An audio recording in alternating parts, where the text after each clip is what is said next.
beside the Monongahela River and the Fort Pitt Bridge. Welcome to Highmark Stadium in the ESPN3 United Soccer League Game of the Week. It's an Eastern Conference rivalry. Toronto FC2 on the road to take on the Riverhounds of Pittsburgh. Hi, everybody. Mike Watts, joined by the former Virginia Tech Hokie Morgan Conklin.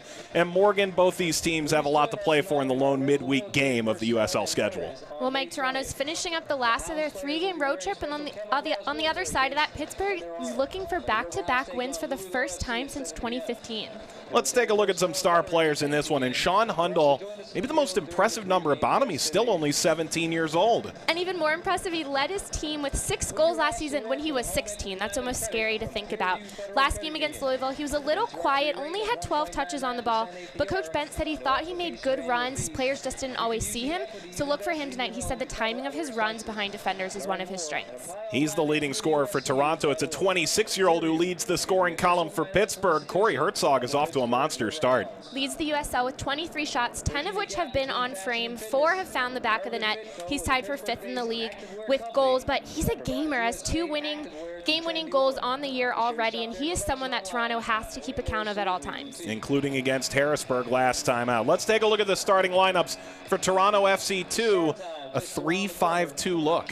A bit of an interesting look, but the main key for them is Brandon Aubrey at that center back position. So important when you only have 3 in the back. He was the first-round pick for Toronto in this last year's draft, and Coach Bent just praised his defensive positioning. He called him a ball magnet. Anytime the ball's around him, has great positioning, which is so important as they only have 3 back there. Toronto making 3 changes from their 0-0 draw against Louisville City last weekend. For Pittsburgh, they make just 1 change to their 4-4-2. And it's in the back. Richie Duffy, the right back, is stepping in for the injured Richard Balshin, who hurt his Achilles in their last game. Look for him stepping in at right back, but Victor Souto is also going to be a player to watch. A big playmaker in the middle for them. He tends to get on the ball a lot, and he likes to pull the strings going forward.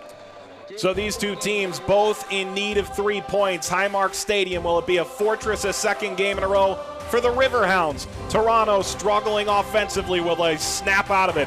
Riverhounds and Toronto are coming up next.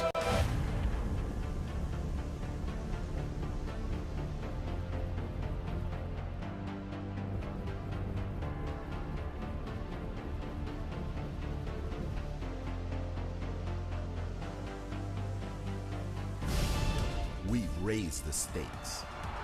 Expectations are high. Our biggest season yet will break records with elite players and future stars. Innovative technology and new homes. We're growing the game in our communities and across the nation. Are you ready?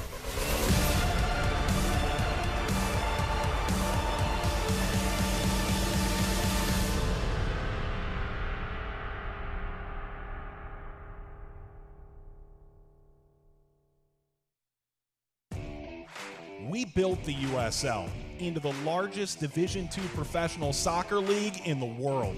And now the time has come to announce USL Division III, America's professional 3rd division league, completing the U.S. pro soccer landscape. It's time for your town, your team, your game. D3 will fuel local pride and local passion, creating a new legacy for the beautiful game and inspiring its tribal following across the country. This is professional soccer, built on a disciplined financial model and operational excellence, featuring exciting venues to thrill fans, in hungry new markets yearning for the game. USL Division III, professional, passionate, proven. Pro soccer starts here, coming in 2019. For more information, visit USLD3.com. Highmark Stadium in Pittsburgh nearing kickoff as the sun sets over the Monongahela. Mike Watts with Morgan Conklin. Pittsburgh enters the match sitting in 9th place in the Eastern Conference. Just goal differential separates them from playoff position. For Toronto FC2, they are in 13th in the East, and Jason Bent is in year number 3 at the helm of this Toronto franchise in the USL. He's got a very young team going up against a Pittsburgh side that's led by Dave Brandt, This is his second season, but his first full campaign with the Riverhounds. He took over after these two teams met last season, 9 games into the year, and so this is the first time he will take on Toronto FC2. Morgan, when you think to this game, we spoke with both coaches during the week. It seemed like there was a mutual respect, but an understanding that for Pittsburgh, you finally got over the hump and got that home win. For Toronto, you're going on the road. It seems like Pittsburgh has respect for Toronto in this affair, and for Toronto, it's a young roster, but they expect to come and give a real game to this Riverhounds team. Well, and it was interesting talking with both coaches because both teams have different things they've been working on, whether it's Pittsburgh, the way they like to defend and attack as a team, or it's Toronto. Coming into the season, they wanted to get better defensively in their last 3 games, have had 3 clean sheets. But on the other side of that, Toronto has struggled to get more than just 1 point in each game in their last 3 games. So it was interesting just hearing from that because I think both teams are in similar situations and just learning how the teams want to play and just gelling together because overall you're starting to get into that point of the season, but it's still an early part of the middle of the season, so it's just still part of the learning process, and I think it was just really interesting hearing from the coaches just their type of style of soccer they want to play and how they're just trying to really instill that with their players. Kevin Kerr leading this Riverhounds team in the huddle.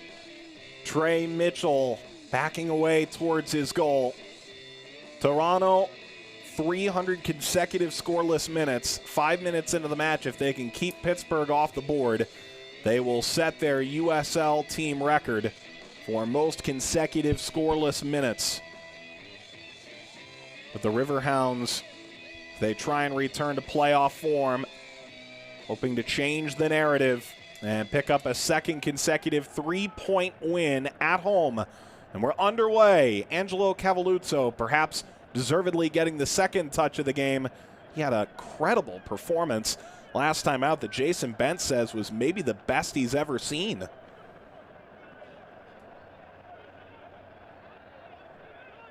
Dancing away from pressure is Richie Duffy.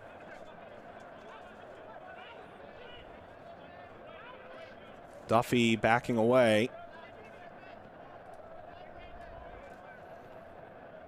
He'll step in for the injured Richard Balshin, who had a pretty difficult Achilles injury that didn't look like much at the time, but may prove to be a long-lasting injury for him. As Trey Mitchell kicks the ball away.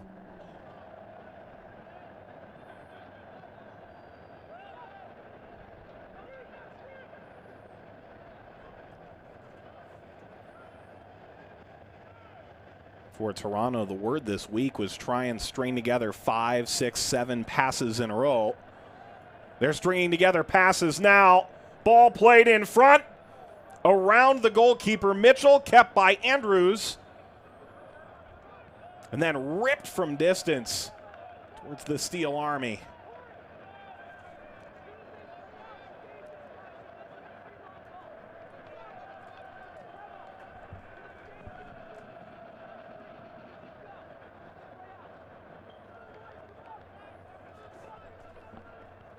Mitchell steadily better week to week. His first pro shutout against Harrisburg, a 1-0 victory last time out. Kicked away from Andrews, lifted up by Souto. Kerr playing wide.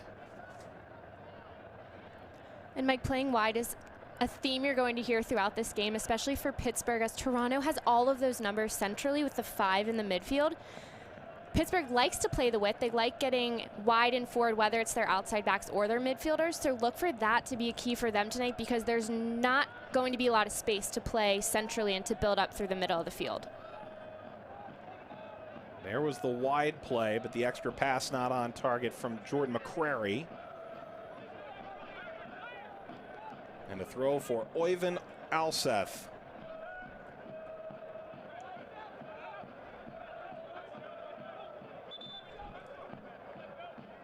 Greenspan making his point, 29 in yellow, coming from Minnesota United on a month-long loan. Pittsburgh.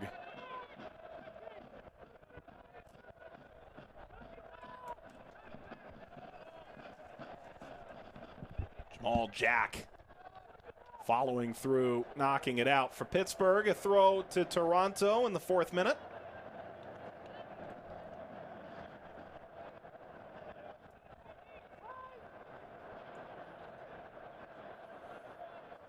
Falls to the foot for Toronto. Andrews, the extra move. Still in play. The shot deflected.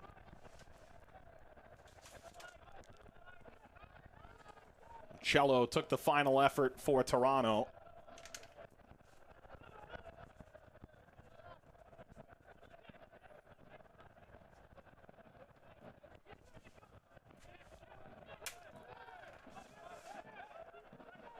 Frazier.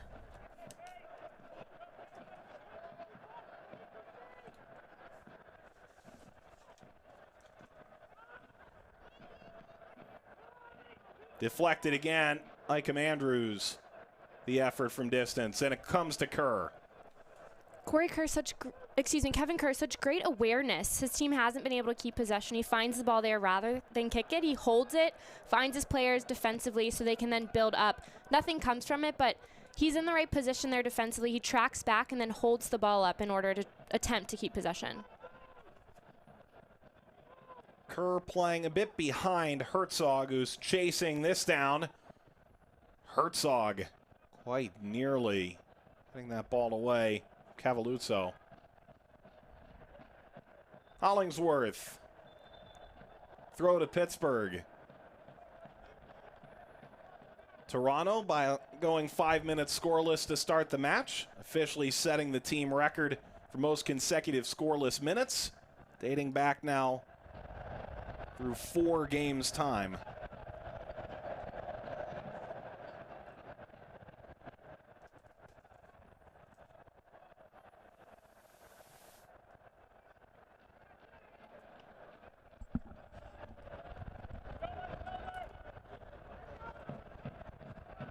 Telfer's pass taken away by Benoit. Field by Duffy. Herzog. Washington coming up the side. Cut out by Uccello. Pittsburgh keeping the attack on. Souto bounces away from Kerr, still loose, and finally blasted to midfield.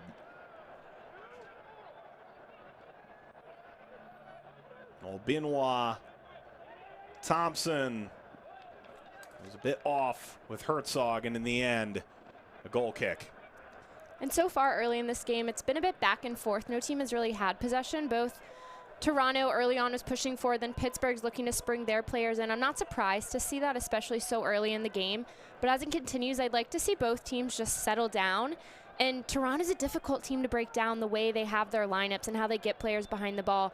And then on the other side of that, Pittsburgh's extremely difficult to break down defensively because they like to defend with 11 behind the ball. Their forwards drop deep behind as well. So I'd like to see both teams try to build up because I think that's going to make for a fun game to watch because there's no real weakness if you see passing around where each team can exploit the other.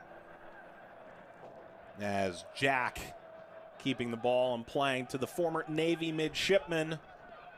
Greenspan going up the line and of course, played for Dave Brandt at Navy. And he said, I have a demanding style. I know that. Sometimes we'll play everybody behind the ball. Sometimes we try and get the ball forward a little faster. They're an interesting group in how they decide to play as Thompson's ball deflects off of the defense. Hollingsworth keeps it for Pittsburgh, and it's dropped towards midfield. Well, and I think that's a ball right there that can get Pittsburgh in trouble if they don't. Hollingsworth did a great job working for it to find it. Then he just gave it away. There wasn't a player there. But in transition, they were able to get tight in defense, so it didn't get them in trouble. So I think that's what saved them on that. But if Hollingsworth works that hard to get the ball, he needs to connect. Andrews, a bouncer that skips by James. And Mitchell.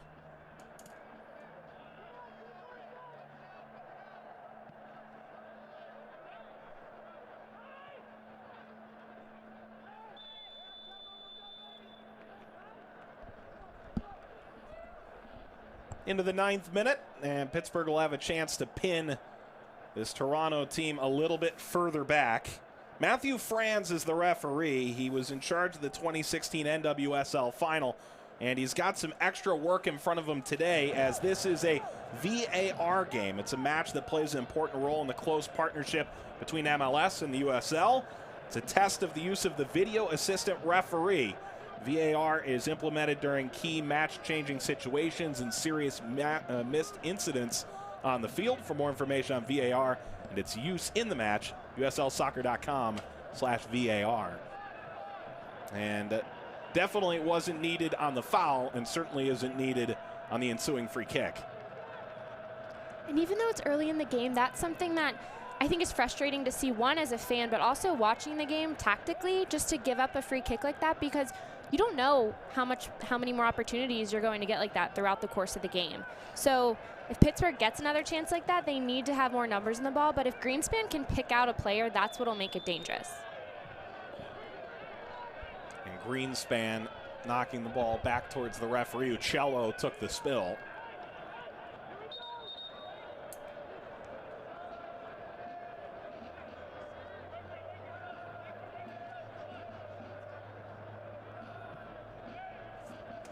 Restarted by Liam Frazier, 19-year-old who was pushing to be on the Toronto FC MLS roster entering the season.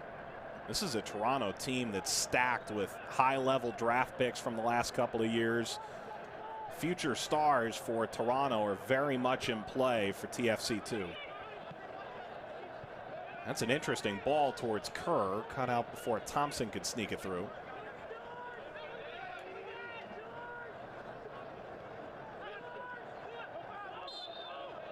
Whistle blows as McCrary had played it to the feet of Frazier. Don't forget about our #1 Cochran Fan of the Week contest. Post pics of yourself cheering on the Hounds with friends and family on Instagram with the PGHBTOR hashtag to have a chance to win 4 tickets to a Hounds game. Here's this week's winner. Andrews playing it through. There's Mitchell to handle it.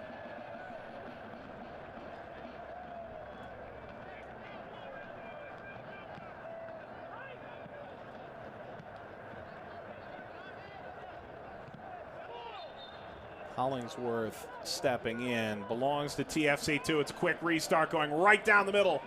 Mitchell got there before Hundal.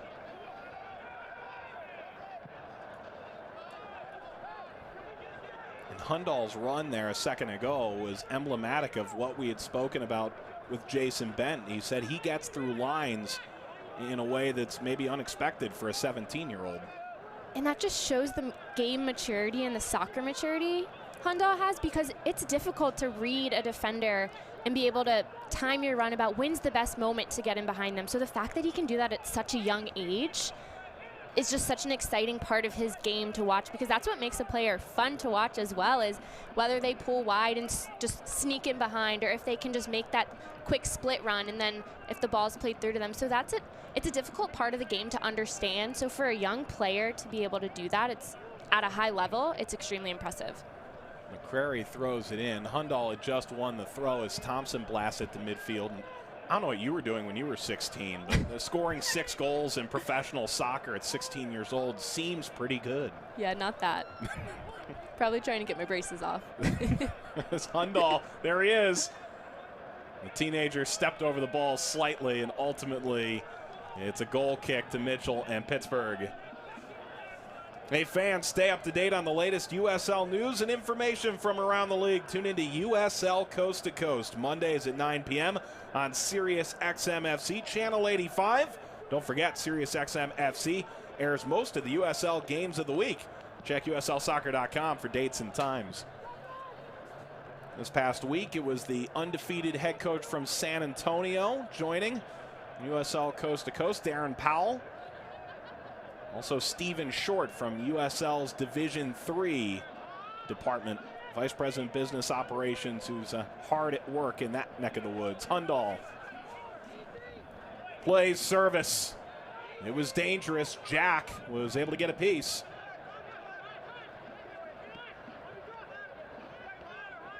Kerr trying to play out of the pressure. Ball played into space. Lifted away by Liam Frazier.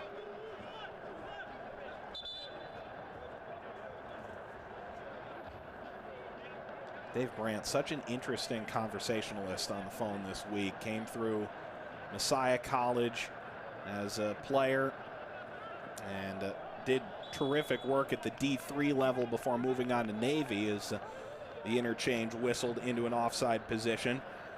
That Messiah won 246 games and only lost 55. They won 6 Division III titles. He's trying to bring that winning mentality to Pittsburgh. And he's so big on his style of play and looking for players that fit his style of play. He said he's so big on players who are just great on the field, but also good people and just have good chemistry and who bring a positive attitude and vibe to the locker room. And I think that's such an important part of the game, is just the culture of a team. And to hear a coach at a high level really focus on that, I think is something special. McCrary fired that wide.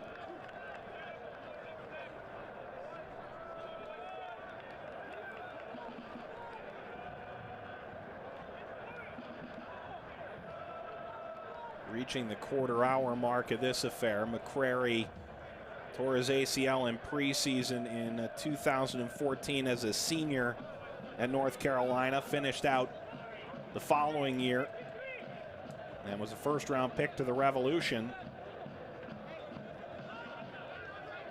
Interestingly, a defender by trade, but this 3-5-2 pushes McCrary, 46 in white, into that central midfield role as the ball played through to Herzog. Heads it down, steps over. Herzog, once again, the chip is wide.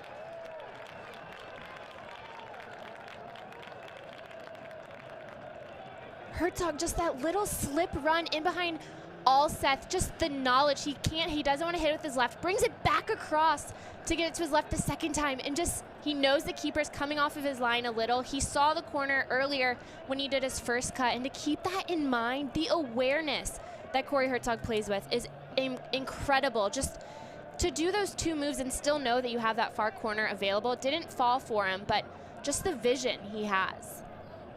Thompson played that towards 2 Pittsburgh players. Kerr was the player coming in from the left. It looked like Taylor Washington was indeed going up the right-hand wing, the 2 colliding. Didn't look like fun for either.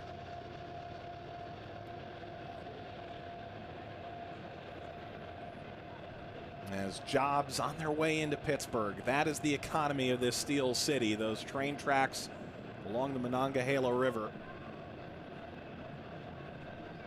Meanwhile, in just 5 minutes, about 2 miles away, the Pittsburgh Penguins open up game number 4 of their playoff series against the Washington Capitals. Kerr blasts that off the head of Hollingsworth.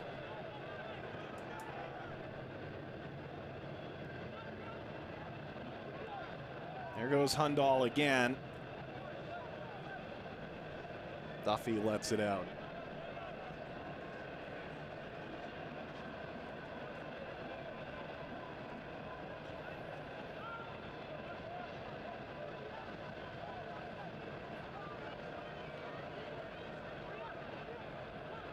Throw to McCrary. To the feet of Frazier. Tainter went up the left, the lone returning defender from this Toronto FC2 side during the offseason. They knew 58 goals was a few too many to allow. 29th among the 30 USL teams last year, and there's been a marked improvement. It's only Tulsa allowed more last year, and both defensively have improved greatly year over year.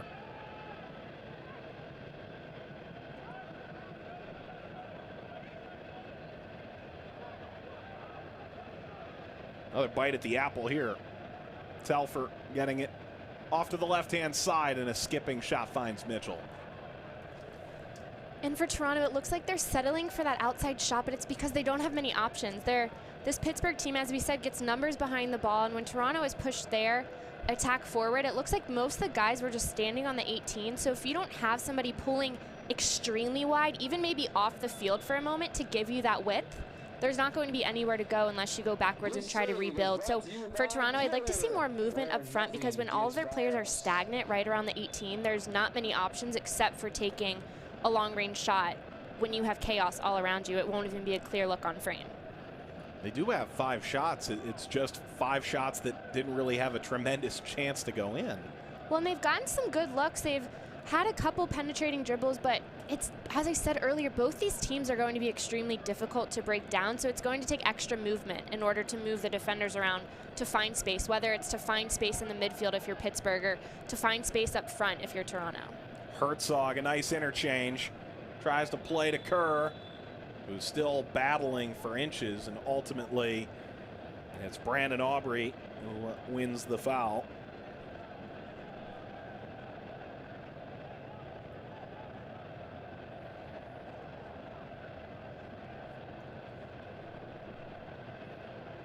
There may not be a better vista in the United Soccer League than this one.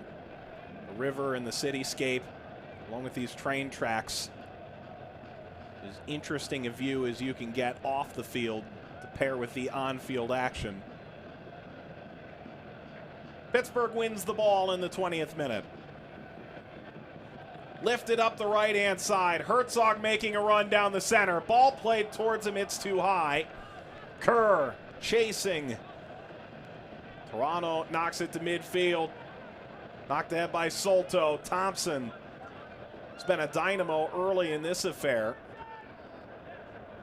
And Kerr watches as the ball leaks over the end line. That was better from Pittsburgh, a team that's looked a little offensively stagnant in the opening 20 minutes.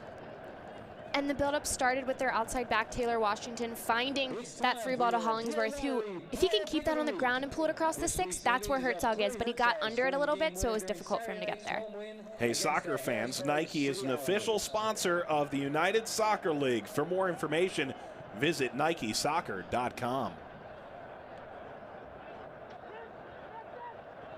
Snuck behind Jack. Greenspan circling around. Wins it from Telfer and puts it off the net. There's great cover between Jack and Greenspan. The two of them, you can see them communicating to pass off these attackers, whether it's Hundal, Andrews, which they need to communicate, especially against the attackers that Toronto has. So it's interesting to watch them in the way they cover, especially because they're two big guys, and you don't often see two big center backs. Usually you have someone who can kind of offset, whether it's your maybe smaller, quicker one, but they work very well together. Their communication, their cover, and they just seem to be on the same page. And maybe from Toronto, we're seeing a little bit more of what we had spoken to with Jason Bent about. A lot of respect for what Greenspan has done in central defense for Pittsburgh, but they're still looking to get crosses in. In the last 20 minutes against Louisville, they felt like they did a better job as this comes down to Kerr.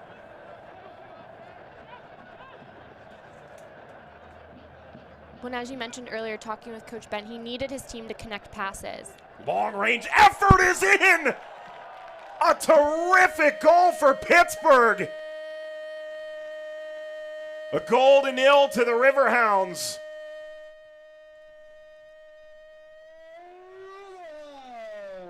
Victor Souto, that was a blast. Well, and sometimes when you can't always break down the team, if you can just get a look, he sees it, takes a quick peek, and just strikes it. That is difficult. He had a defender right on his left side. He could feel the defender there. Nice layoff by Hollingsworth. Just takes a touch and a strike by Souto. Just the quick look that he took real quick, the quick peek, he saw that he had that upper corner and he went for it. And what a strike for Pittsburgh. That is key because they were having trouble building up at all times. And as we said, they like to slip in their forwards and really play, but to be able to hit a long-range shot, sometimes just switching it up is what brings success. Pittsburgh has now scored in 6 consecutive games as a team, and for Souto, that's his first professional goal. What a way to do it. Really, though. Oh, my goodness. Can Toronto respond? Played through Hundal. Jack arriving on the scene, and a corner to TFC2, who have outpossessed so far. They have more shots, but Pittsburgh's got that money goal early.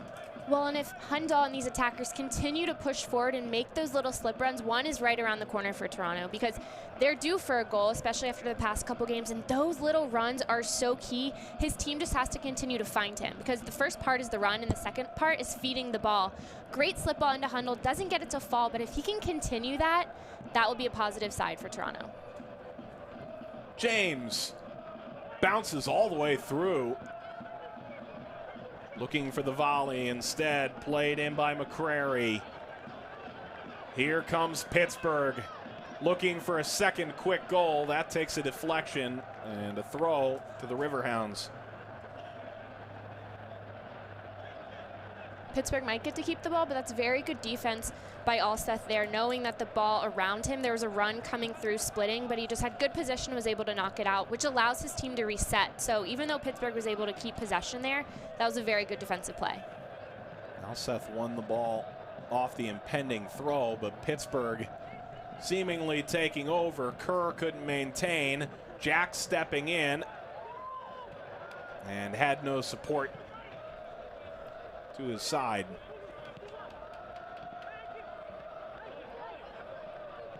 If you're Toronto right now, you probably feel a little bit hard done at this juncture. And it's one of those things, that's why soccer is such a crazy game. One team can control most of the possession up until a certain time, but it only takes that one shot, that one chance, that one look. So for Pittsburgh, they were able to just bury it, which isn't a goal you see often. It's one of the more difficult shots to make, but sometimes that's just how it is. But on the other side of that, Toronto has shown it's been good to see them attacking so far. They've lacked that a little bit in the past couple games, especially from Hundal. It's good to see that. So they're on the right track. It might have not come yet, but that doesn't mean it's not going to happen this game because so far they've been strong offensively. McCrary sees it out.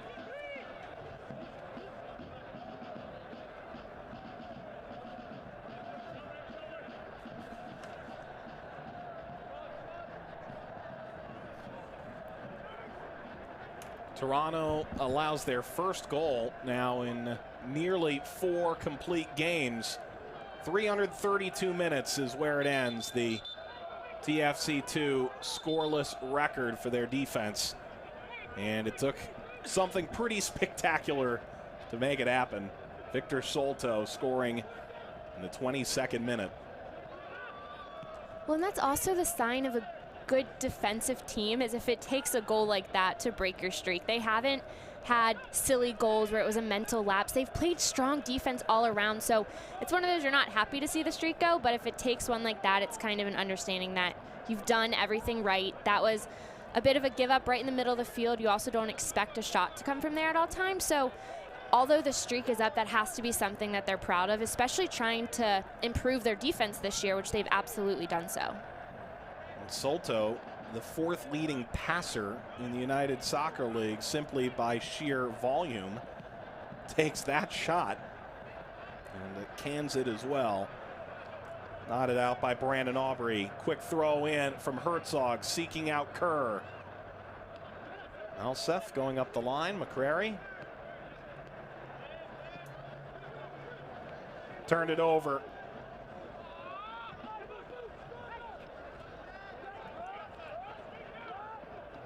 McCrary played through for James. Jack, a center back who played plenty of midfield professionally before arriving in Pittsburgh. Lifted for Herzog. Flag has stayed down, played in front. Cavalluzzo made the save. Hollingsworth nearly doubling the Pittsburgh advantage. What a save by Cavalluzzo. Great ball played into Herzog. Has too much time on the ball, takes his time. Hollingsworth comes dashing across the front. A good touch by him, but Cavalluzzo to be able to get down and say that that's a difficult ball as Hollingsworth comes across the front of the goal. All he has to do is to get a touch on that to make it difficult. So for Cavalluzzo just to get low and say that is so much harder than that looks. That's a fantastic save. That's coming as his 19th save of the season. He's among the top 5 in the league there. He's got 3 shutouts. That is tied for best in the league. Oyvind Elseth, once upon a time, looked at as a Generation Adidas guy in terms of potential. Ultimately at Syracuse, struggled in his senior year, was drafted in the 3rd round. Maybe a steal for Toronto, as Souto allows Jack to pick it up.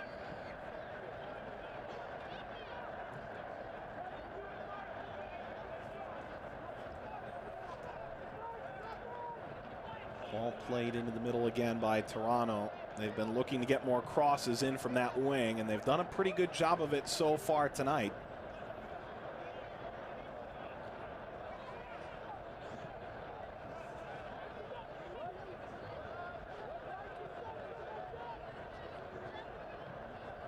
It's been good to see Toronto to continue to play the style they were hoping for, even after that goal, because talking with Coach Bent earlier this week, pretty much the team tonight has done most of everything he's been looking for. Strong defense. Unfortunately, that one goal was let up, but for the most part, clean defense in the back. He wanted them to get wide. He wanted them to string passes, have more possession in order to get outside backs, outside mids forward. He wanted his players to have those slip runs in behind. They've done all of that so far. Nothing to show for them in terms of goals, but it's a good look and it's promising for them because they're doing what their coach wants and they're having some moderate success. They're on their way to getting where they want to be. So that's been good to see them continue with their style of play, even though they're down. Telfer coming again. Greenspan in the mix. Telfer, the 23-year-old who joined the team in preseason. Native of Ontario, plays college ball at York.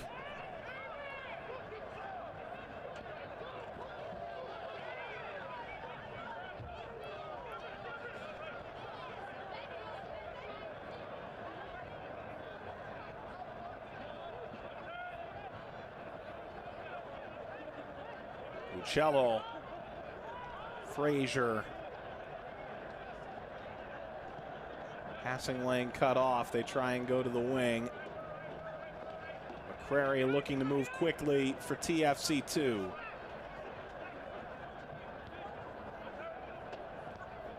Away from Uccello. Hollingsworth robbed moments ago by Cavalluzzo. Looking for Herzog, taken out by Aubrey.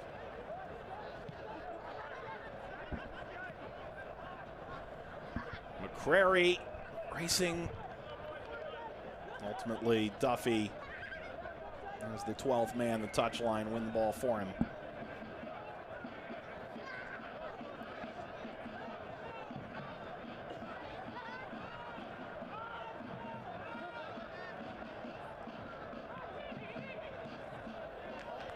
Up the left-hand side, Kerr. Kerr with a rip! Oh, he just put it over.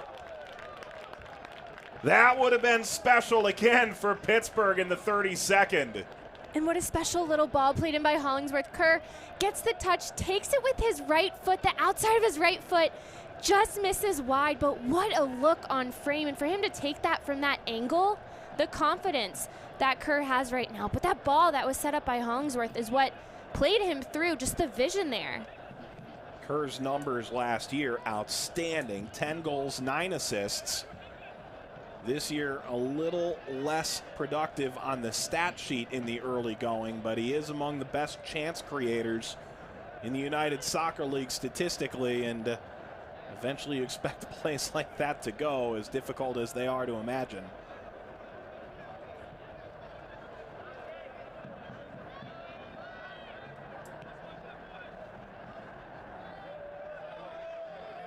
Herzog. Kerr. Bounces ahead. Kerr chesting it back in.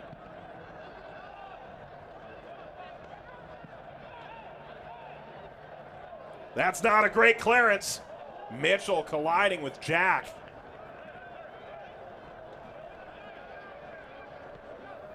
Jack's got to do better there. Pittsburgh got extremely lucky there. That ball by Jack floated way too long in the air, especially with his height. He needs to be able to snap that back to his goalkeeper. But he used his body well, but that's just a scary moment because you have your goalkeeper coming out. Jack's trying to defend the player, but if he can just get that header back to Mitchell earlier, that whole collision is completely avoided.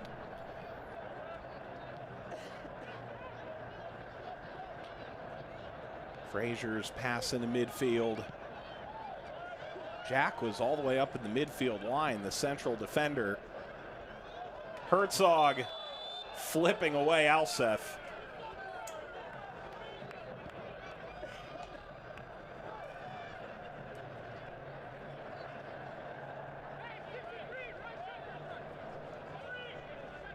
Definitely a foul. Pulled down Alseth. I think he did a little flip at the end just to, he knew it was going to be called, knew they were going to have a restart.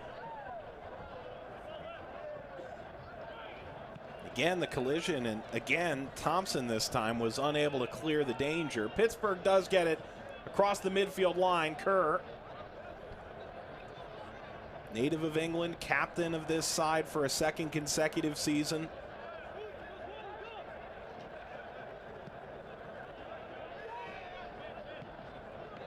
And Washington, who had started on the opposite side, has moved to left back, and you see Duffy almost playing as a left mid right now.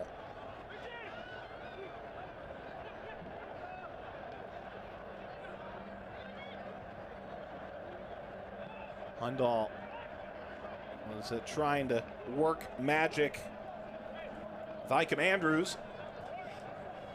Well, and it looks like Jack Thompson has slid back into that right outside back role, and that's brought Taylor Washington to the left back, and then as you said, Richie Duffy has slid up to the left mid position, and then they have Marshall Hollingsworth on the right. So that kind of was changed throughout the run of play because that's not how they started, but Jack Thompson is a player that can play all over the field, so it's not surprising to see that and have them move Richie Duffy up just to have a different look, because this is a different look for the back line having Balshin out. And he was planned to be maybe the backup wing back for this team, and ultimately, after what was termed a really average year last year, stepped into the right wing position, and he hasn't given it up. Icam Andrews, the player down for Toronto FC2, the 20-year-old who hails from Trinidad and Tobago.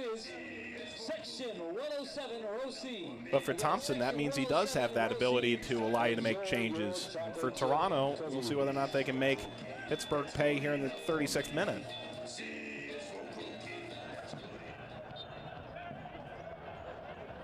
They elect to go short. Uccello, McCrary,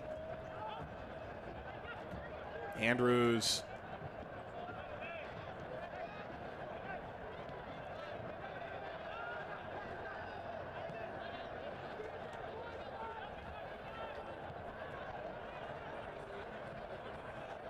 Telfer going down the center for James.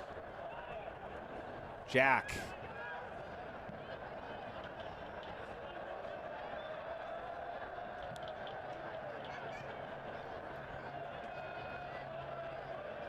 Throw to the Riverhounds as Toronto continues to skid offensively, just 2 goals in their first 6 games.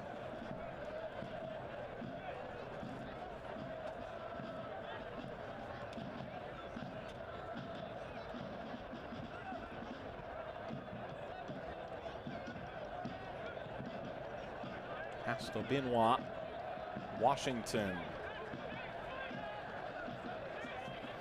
Washington bringing it up on his own, left-footed strike. Curls wide of the net. Washington has all that space. He saw Souto do it earlier, probably thought why not, but as he dribbles forward, a Toronto defender has to step closer to him. Alseth is too far away. I understand the 3-back system. You don't want to step unless you have cover, but he has to step and they have to slide in behind him, because as Washington continues to dribble forward like that, if they don't put him under pressure, he can continue to dribble, or he could even slip someone in. If he saw Herzog was making a run, he didn't see him, but he could even slip that ball in. So the defensive pressure has to come faster and has to be higher. Washington coming up from that left outside back position. Andrews a rip, knocked down by Mitchell. Parried wide out to McCrary. Lifted in again, and Mitchell backtracking towards the goal line, yanks it down. Not a bad look on frame for Andrews. No. I like that. If you have the space, if you have the time, why not take it? Especially right now when they've played well, they just need a goal at this point. So I don't mind that look, especially because they haven't really tested Mitchell all that much, especially with a very good shot on frame. So I don't mind that look. Andrews with the confidence to go for it, playing in just his 3rd game with the Toronto organization. There he is again. Last 2 years at W Connection, he did find some time in CONCACAF Champions League, pressuring to take the ball away from Obinwa. Hundal played off of his foot, kept by McCrary, into space goes James. James dishes to his left. The shot deflects. Mitchell is there to grab the effort from Andrews. The question is whether or not Herzog can now race onto this long ball. Headed away by Cavalluzzo.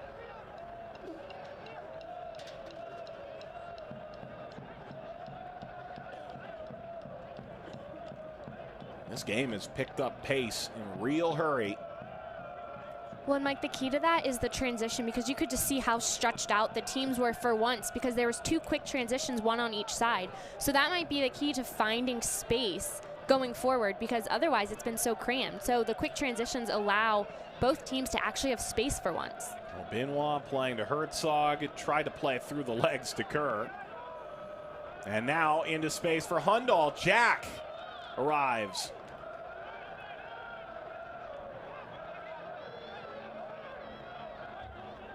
Benoit's back pass. Washington plays it back to him. 20-year-old native of Orlando on the ball again. 6, the black and gold. Washington outrunning Micah Andrews.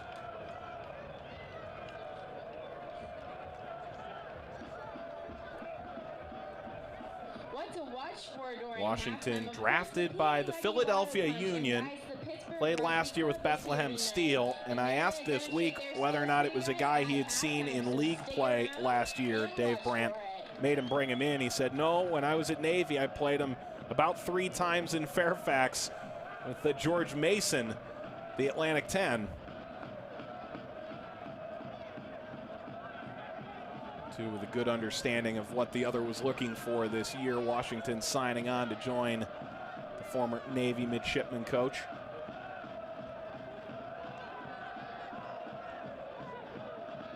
Souto has the go-ahead goal in the 22nd minute. His first pro goal was a Butte.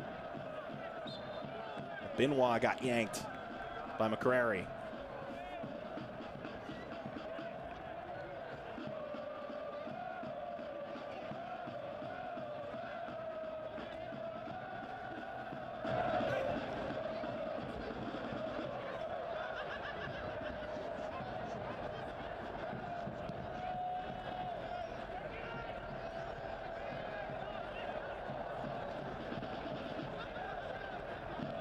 Souto helps to keep it for Pittsburgh. This is about what we expected, that this was going to be a very difficult game for Pittsburgh, a team that's just trying to get back to 500, this gorgeous stadium that opened in 2013. They've got the go-ahead goal, and we didn't think there were going to be a ton of goals in this game, Morgan. And so far, it's been a lot of efforts from long range. It does make you wonder whether or not we're going to see another one, and if we do, just how amazing it's going to be. But I don't think that'll be the case, honestly, because I think Toronto has the buildup. They have the ideas. One just hasn't fallen for them yet, so I can see one coming for Toronto. They've been looking for one the past couple games. They've gotten more success out of their forwards already with the runs, with their opportunities going forward. Mitchell's made a couple good saves, so I don't see that being their case. Coming in, we both thought that. We knew it was going to be a battle just to get one. But after seeing how this game has progressed, I don't think that's the case anymore. A foul a moment ago. Duffy not giving up on this play. I think it was a soft foul. Might have been a little embellishment, but sometimes that's part of the game. Oh, Aubrey down a tad on the easy side, perhaps, after all that work. Sometimes that's what it takes, though. You work so hard, you don't want to be knocked over and lose the ball, so you have to do a little acting sometimes. It's part of the game. Yeah. And Aubrey from Toronto, a little bit soft. There's Dave Brandt, second year at the helm for Pittsburgh.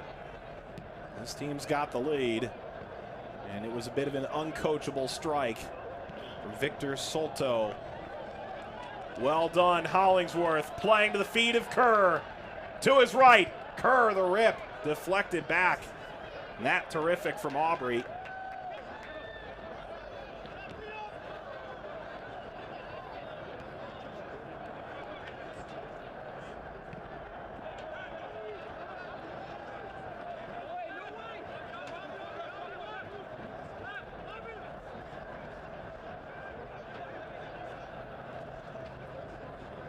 Washington steps ahead. Herzog tried to play with Hollingsworth. That's a great move. Ultimately, Duffy recollecting from McCrary.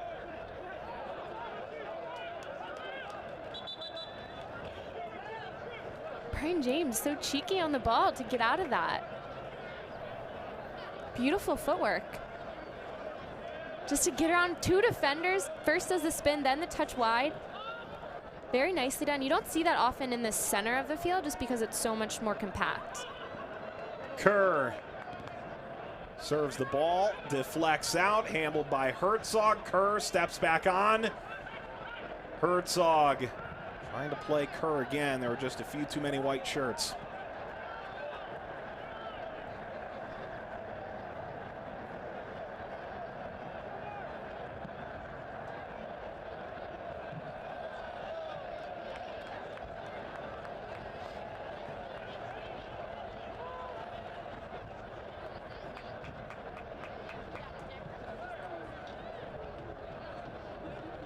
There's James again.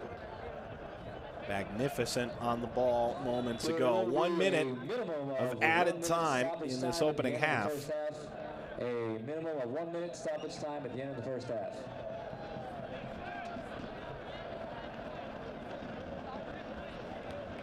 And it looks like they won't even give that much. Yeah, I think the referee has put an end to this first half. Your halftime score. A minimum of 11 seconds of first half stoppage time. Morgan Pittsburgh has a 1-0 lead, regardless of whether you play out the 60 seconds. Toronto may be the better team in the first half, but Pittsburgh has the advantage. And sometimes that's just what it takes, taking advantage of your chances. But this Toronto team is not out of it. They look good right now. If they continue what they're doing, if they can just put one away, they're right back in this. But they have the right idea so far today. We'll wrap up the first half. Take a look forward to the second half. Kerr finding Souto. What a magnificent goal it was. In the 22nd, Pittsburgh has the lead. Highlights when we come back.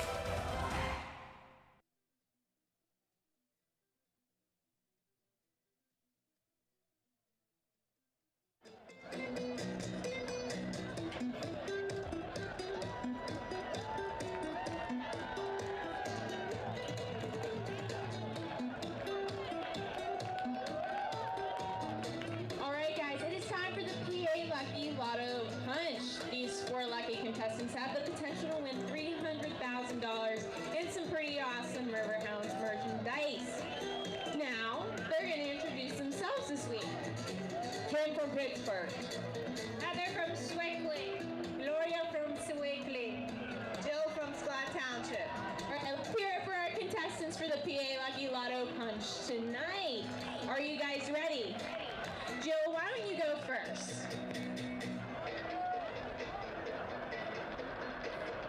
Let's see what Jill got. She got a nice Riverhounds polo. Show that off for everybody, Jill. And of course, some PA Lotto cards. Go ahead, Gloria. Gloria got a nice, again, a Hounds polo. Show it off there. All right, Heather, you're up.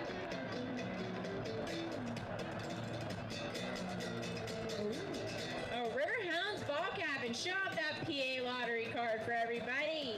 All right, Kim, you are last.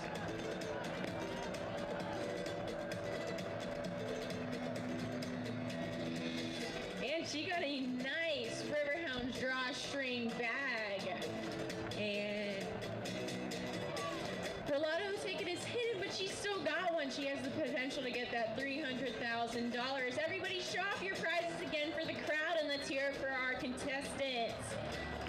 Fans, you can text United to 66835 and receive a coupon for a free Fast Play ticket. Halftime in Pittsburgh. It's a terrific evening for the beautiful game, as the Riverhounds have a 22nd minute go-ahead goal over Toronto, 1-0. Mike Watts back with Morgan Conklin. We take a look back at our first half statistics from this affair. And Toronto, you could argue, had more opportunities. The shots really tell the story. Neither team has steered them on target and made it difficult for the opposing goalkeeper. Well, and that's the thing, especially early on, Toronto had a lot of the possession. They were pushing forward. They had looks on frame, but as you said, nothing was close enough. They weren't penetrating dribbles. They weren't finding difficult shots. They weren't forcing Mitchell to make saves. So they were getting looks on frame, but it wasn't all the way there. But as I've said, they're on the way. If they can continue that, if they can keep getting shots on frame, they're in a really good position. Toronto continues to struggle finding goals offensively, and while their defense was great so far, Pittsburgh has the goal in this game. Meanwhile, our thoughts are elsewhere in Missouri. 202 people spent Tuesday night in 10 shelters. Flooding in St. Louis County impacted as many as 200 homes. Another 1,500 are in harm's way. More than 100 homes in Carter County are damaged, and river levels are continuing to rise. The situation is expected to worsen. The Red Cross is monitoring the situation, but they need your help. Make a donation today by visiting redcross.org, calling 1-800-RED-CROSS, or texting the word Red Cross to 90999 to make a $10 gift. Our thoughts with those both involved in that current ongoing tragedy, but also to the St. Louis FC organization as they continue to figure out what's next, as the pictures certainly stunning right now at Worldwide Technology Park at Toyota. It's 1-0 to Pittsburgh at Highmark Stadium at halftime. Highlights are coming up.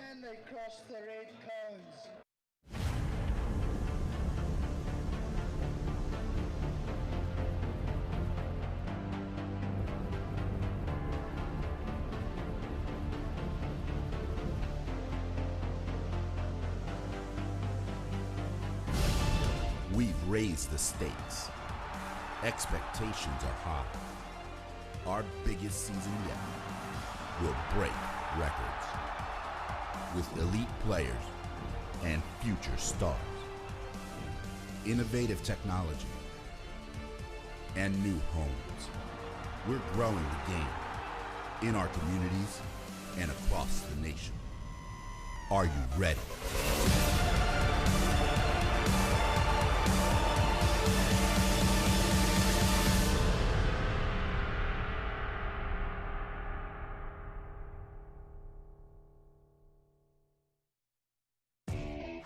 We built the USL into the largest Division II professional soccer league in the world.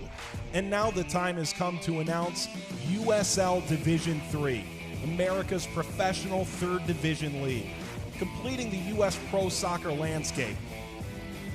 It's time for your town, your team, your game. D3 will fuel local pride and local passion, creating a new legacy for the beautiful game and inspiring its tribal following across the country. This is professional soccer, built on a disciplined financial model and operational excellence, featuring exciting venues to thrill fans in hungry new markets yearning for the game.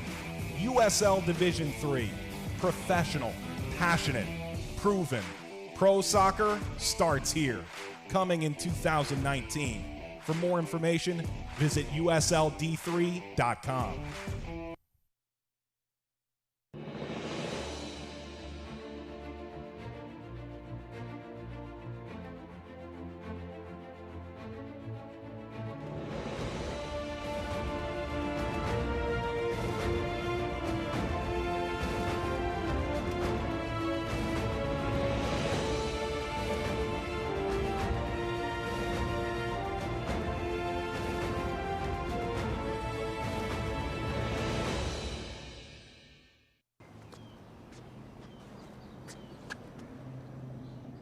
Here is my handle and here is my spout.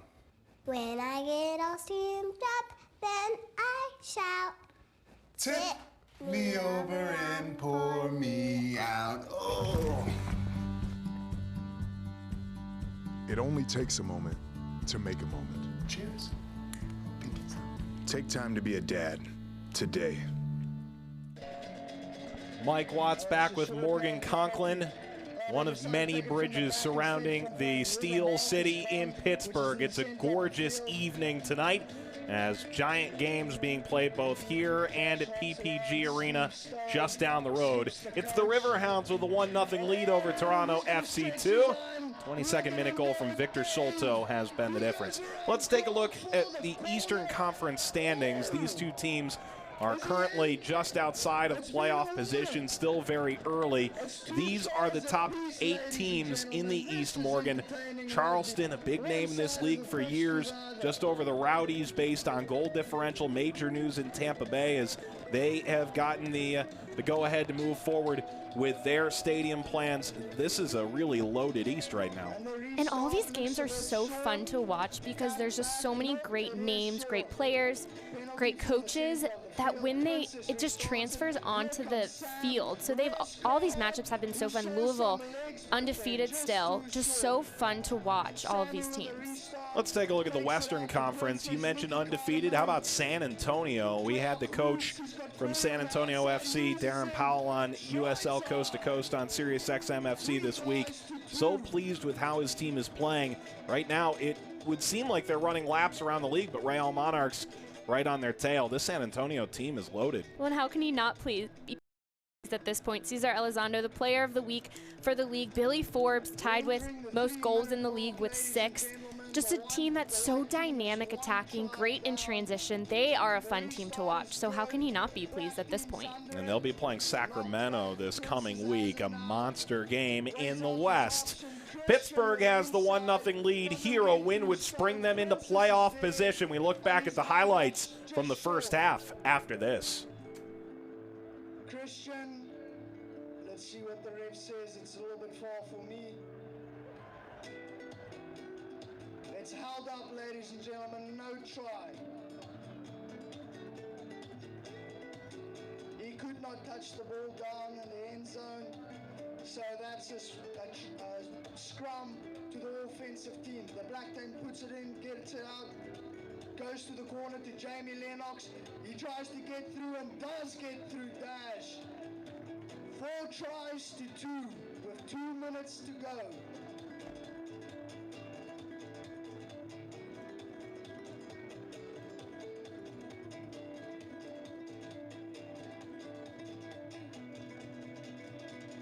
Another sub being made here by the white team. Will that be their saving grace?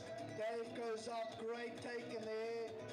Rock gets set, Steve takes it up to Tasty, swings it wide to Dash. He steps on the inside and he goes again, all the way. Oh, a little fake there at the end. Caught out some of the Toronto players. They weren't expecting it. 3 tries to 4.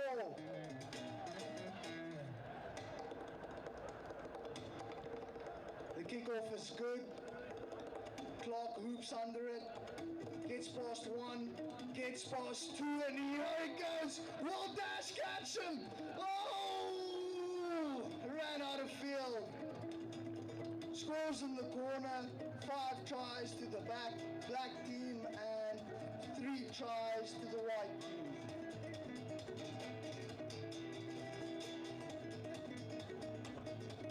40 seconds to go.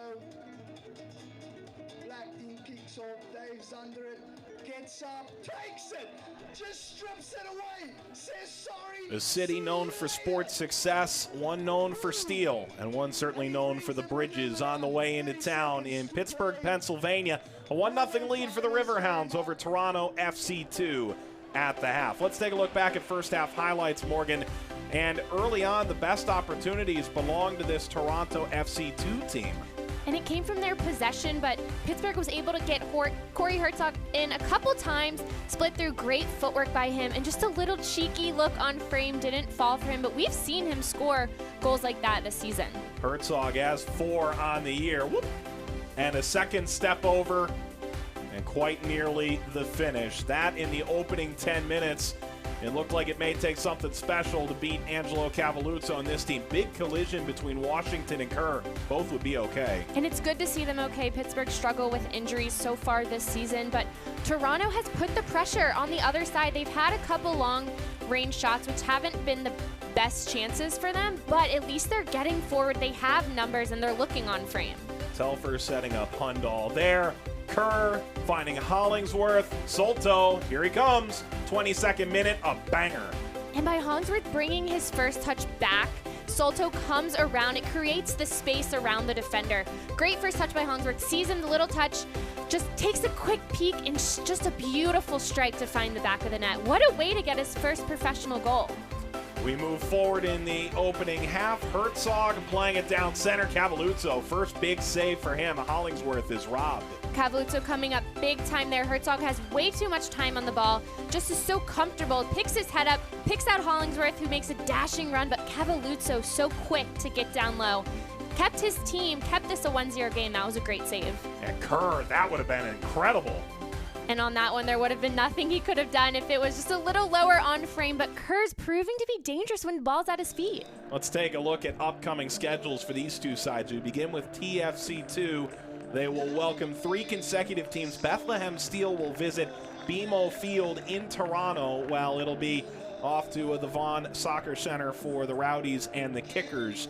This is a tough schedule for this Toronto FC2 side. On the other side of the coin for Pittsburgh, they will go on the road to Ottawa, their first visit north of the border to the Fury.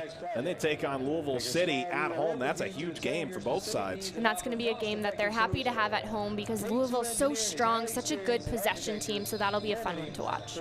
And Harrisburg on the road, Toronto on the road, that 5th game of 5 in that stretch. Here's the upcoming USL Game of the Week schedule. 2 of the biggest names in North American soccer over the last couple of decades, the Rowdies and the Rhinos. May 24th at 7 p.m. Then it's Phoenix with Drogba and Bravo and Wright Phillips taking on a struggling OKC Energy team. The Republic and Rio Grande Valley, 2 playoff teams a year ago, will end June, and then in July on to ESPNU as San Antonio and OKC take their rivalry to Toyota Stadium, and the Rowdies at FC Cincinnati at Al Lang Stadium should be a real fun one as well. Well, we may have a 3rd consecutive ESPN Game of the Week with a top 10 play, because Souto with a great finish following in the footsteps of Marcel Schaefer a couple of weeks ago, and Miguel Gonzalez with the bicycle kick the first time around. So we've seen this before in this Game of the Week showcase. How does Pittsburgh take away 3 points? How does Toronto come back and try and find at least one? Well, Pittsburgh has to be defensively clean. They've been strong. They've had a couple slip-ups, whether it's Jack not playing the header back with enough pace or whether it's just miscommunication. They have to be clean defensively because this Toronto team has numbers forward. They have the players that can slip in behind. So if you have a momentary lapse, you'll miss the run. So they need to stay strong. They need to stay focused. They're good at getting numbers behind the ball. I don't think that will be an issue. It's just staying turned on for the rest of the 45. Jason Bent working his way across the field. He was the man in charge of the TFC U19 Academy team. Then he was an assistant for Toronto FC in MLS. Now he's the head coach in his 3rd year. And speaking with him this week, he knew that they needed to reduce goals. He wasn't surprised. He said the cohesion was coming, and with Al Seth and this TFC2 group, it took something special to beat them in the first half. Now you probably have a little bit of confidence that Lightning is unlikely to strike twice. And it's a little difficult as they've been searching for a goal in games, now even more so, but they have the movement, they have the ideas. It's just connecting the final piece, and I think they're on the right track, and I would like to see them put one in because you like seeing the runs, you like seeing the build-up. Oftentimes that lacks, and that's why teams can't find the back of the net, but this Toronto team has it tonight. So I'd like to see them be rewarded for all of their hard work. So whether it's just someone stepping up and putting it away, or whether it's teamwork and a cross and someone with a great finish, I think they're knocking on the door. They just have to get there completely. Toronto just 2 goals in 6.5 games now. They've been looking for more balance. It felt like the balance was there in the first half. They were not rewarded. This 17-year-old young man, Sean Hundal, break the goalless drought for Toronto as they try and avoid a 4th consecutive shutout. Underway in the second half, as Pittsburgh making one change at the half. Michael Green comes on for Abuchi Obinwa. This is a Pittsburgh team. Injury doesn't really begin to state just how banged up they are coming into this game. They're without Stephen Okai, without Kay Banjo, Ben Swanson, and Rich Balshin, both out for significant amounts of time, as Herzog giving chase to Cavalluzzo. Well, and all of those are current starters or have started over the course of the season. So that's always difficult. Then you have to start juggling players and figuring out how to fill those roles as best as possible. So you hate to see when a team struggles with injuries, because it's just one of those things that you just have to shuffle and figure out the best way to handle it. Unlike Corey Herzog, he took a knock. He got kicked in the leg against St. Louis, and he's been below 100%, but doesn't mean he gets a game off. Pittsburgh needs him in the lineup for 90 minutes most every night. Well, and I think that's also a bit of his doing. Yes. Talking with Coach Brandt earlier this week, he said he's the biggest 11-year-old he ever met. He said if I let him train for 6 hours a day, he would do it. He said if these games were 120 minutes every single game, he would play all of them and willingly play all of them. He said that's just the type of person he is. But what a great player to have on your team, somebody who just always wants to compete and always wants to be out there. Through the legs of Kerr, Herzog was the one who was doing the full loop among the defense, trying to take the ball away. Herzog coming up with the New York Red Bulls organization, an amazing goal scorer at Penn State. And perhaps it's only right that he has this renaissance in the Keystone State as an injury at midfield. It's a tough tackle, bit of a 50-50 ball, both players going in. I don't think any harm was meant there, but for Usella, it's a bit of a tough one there. But that's the trouble with 50-50 balls, is both players have to go in hard, and sometimes one gets the wrong end of that. Usella making just his 4th start of the year, and he did indeed get the worst of it.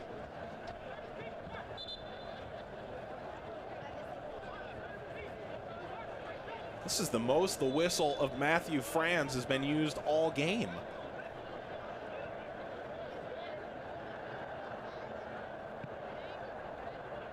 And I guess there had been no foul, so they have to kick it out. Or was there a second ball in the field of play? Or was the initial ball damaged? I don't think we'll ever know. No. Nope, this one will be lost to the sands of time.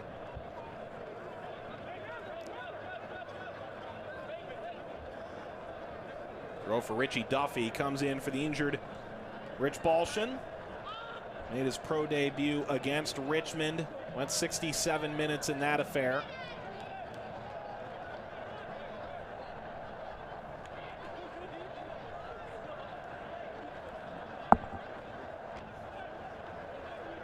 Belongs to Greenspan and Pittsburgh. Nasty competitor. He's won. And I'm not sure I totally believe in the concept of aerial duels as a statistic. 19 of 20, 95%. Now in his nearly half a dozen games in the USL this year. Well, and taking nothing against from his competitiveness, he's also 6'5", and he uses all of his 6'5" frame and all of the tackles and all of the aerial battles he goes up for. You can just tell in the way he plays, but what a competitor for them, especially in that center back position where they've had a couple injuries. He's been fantastic for Pittsburgh. You can see him taking those lengthy strides at center back to cover ground. A little unlucky for the Riverhounds, because Dave Brandt said he's been a little too good for us. I don't expect him to be here. He's on a month-long loan from Minnesota United in Major League Soccer, and there's a high likelihood he'll be headed back there. Nice extra pass slid out by Alseth. Kerr seemed sprung.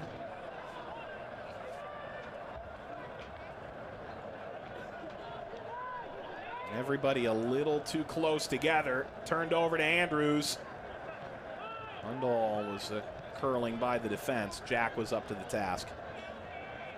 Well, and if Andrews can just put a little more on that ball, bring it a little wider, Hundal's in. No one even around him. He uses his speed, gets in behind the defense, so that's just a bit of a miscommunication. If Andrews can just pick his head up and just put a little more pace on that ball, it'll get there. And to your point, Hundal, that's what he's so good at. He breaks through lines, he makes good runs, and we spoke this week with the Toronto FC2 coach, and he just said they didn't spot him last game. He didn't get enough touches. He only had a dozen in the game, but they just didn't see him making the right run, 64 in white. Well, and one of the things that makes that difficult is he sometimes pulls wide, but while other times he makes runs central. So the players feeding him the ball have to pick their head up and have to see where he is, because he's not always making the same run. Sometimes he pulls wide and gets around like that last one, or early in the first half he did a lot central and would try to slip in behind the center backs or the center back and the outside back. So as a player feeding him the ball, it's difficult because you have to get your head up and really spot where he is, because you don't exactly know. Hundal is down. He took this collision in the box.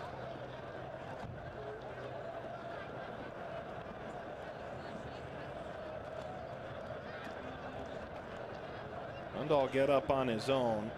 Native of Ontario. With the national team at the youth level since the U15. Signed in September. Starting his third game of USL in 2017. Just trying to manage that workload, and why not?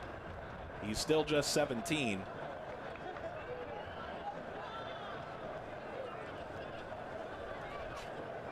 Obviously, one's mind goes to Alphonso Davies in Vancouver, and certainly they're different styles of play altogether, but Canada has a group of young players emerging in the United Soccer League right now. Davies up to MLS with Whitecaps full-time, and have really made an impression. You look for Toronto at the MLS level in the coming month. They'll play 8 or 9 games between the Canadian Championships and league play.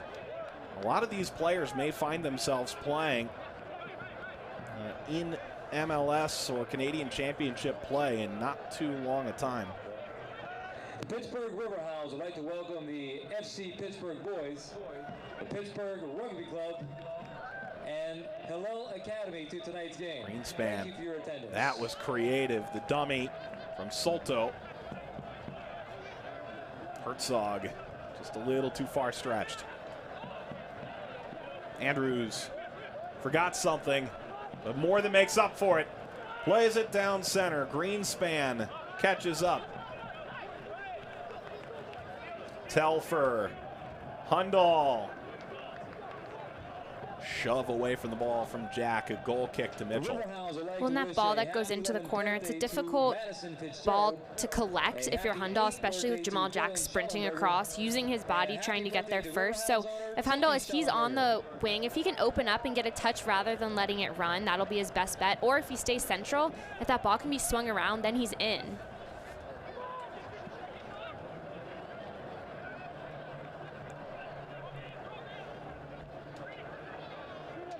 Green. Kerr had the overlapping run, comes to Toronto. And they loft the ball up the left-hand side. Sneaking behind the defense is Andrews. He's shoved over by Jack, no whistle. And Jack clears the danger. Kerr. And it's knocked out. Fans, stay up to date on the latest USL news and information from around the league. Tune into USL Coast to Coast, Mondays at 9 p.m. Eastern on SiriusXM FC Channel 85. Don't forget SiriusXM FC airs most of the USL games of the week.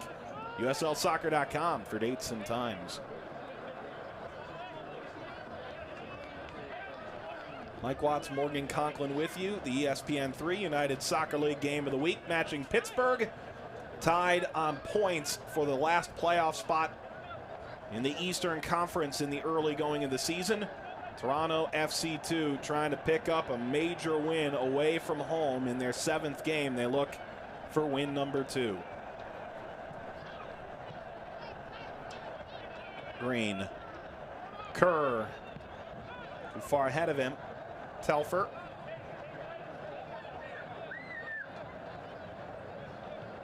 Highmark Stadium as the sun sets over the Three Rivers City.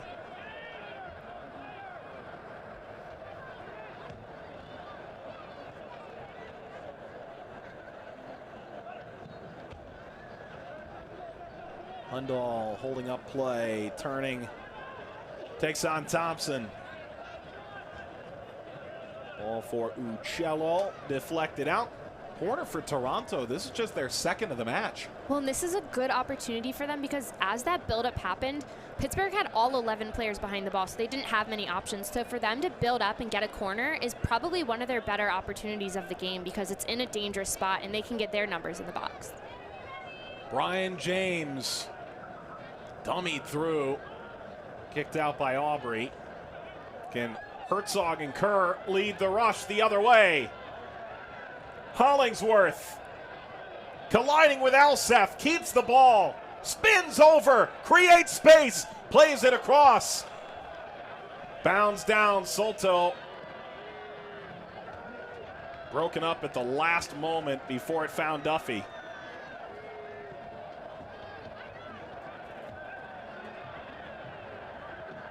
Toronto does well to recover. They got lucky there because Alseth just straight up got beat to the ball by Hollingsworth.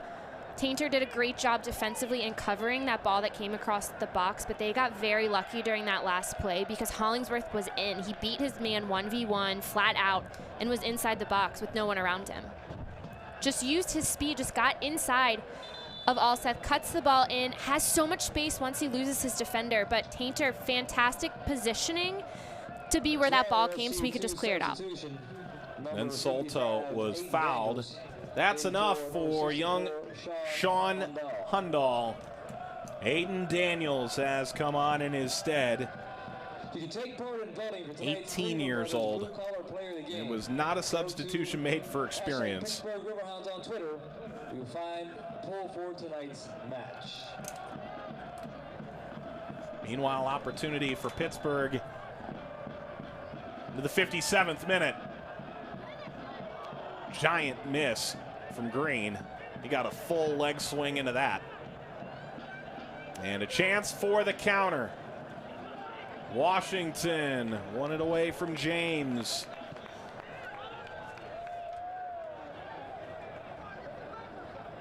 Herzog trying to play around Aubrey. Aubrey had to keep it in with Herzog playing behind him. Green. Hollingsworth.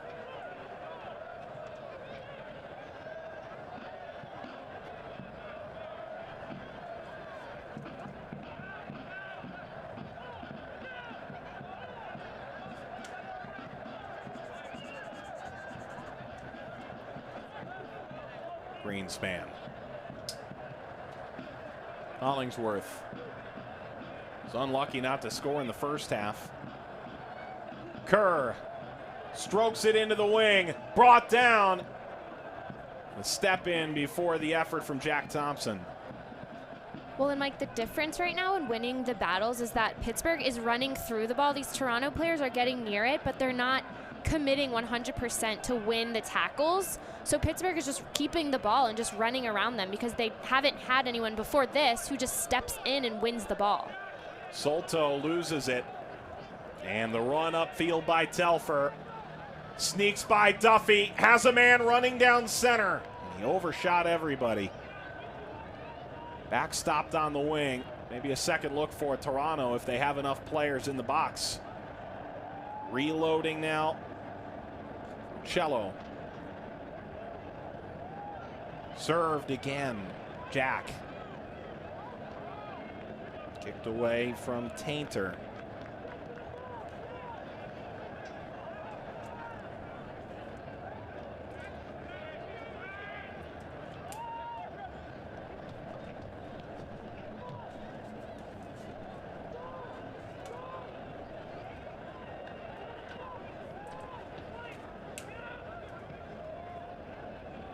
Andrews trying to swing it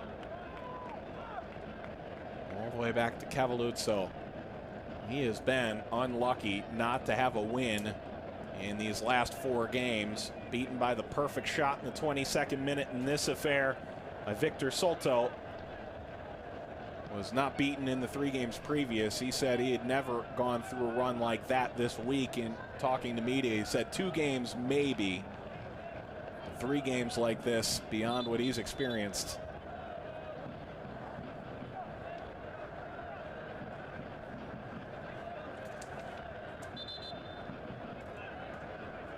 With Mark Pace, the starting goalkeeper coming into the year, he moved up to the first team in MLS. A change here is Johnson will come on. Malik Johnson in for number 45, Luca Uccello. Malik Johnson, his 3rd appearance this year and first off the bench.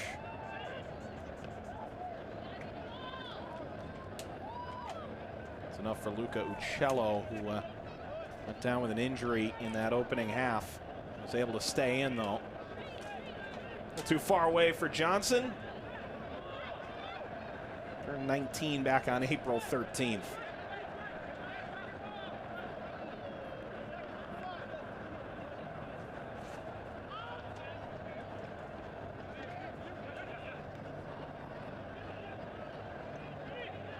Green battling for position.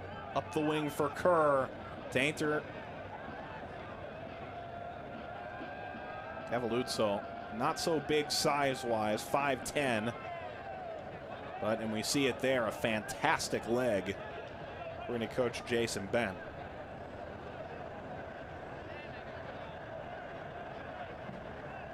Daniels.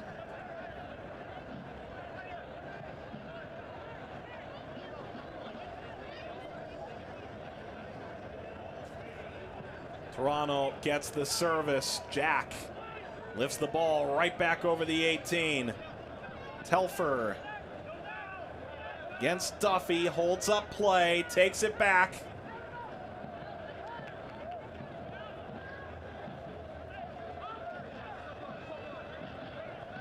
Kerr let it by, played it right back into the middle of the field. Tainter now. James couldn't find his man. It was Daniels, ultimately kicked out by the Riverhounds. And Toronto has so much time on the ball because Pittsburgh doesn't have a need to press them higher up the field. So they're doing a good job of getting their backs forward and really trying to play through this Pittsburgh team, which is good because they're finding the width, they're finding the passes, they're able to check too, and that's giving them more space in the middle. Green takes it back, and there's Jack all the way up again.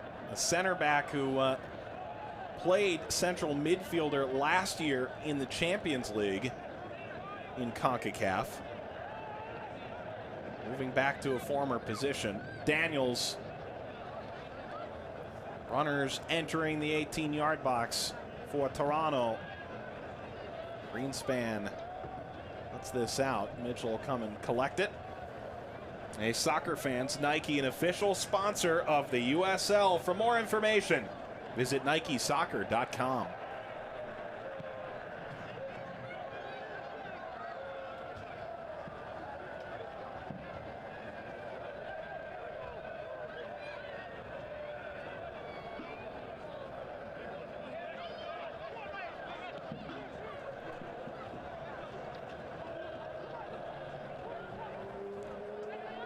Telfer.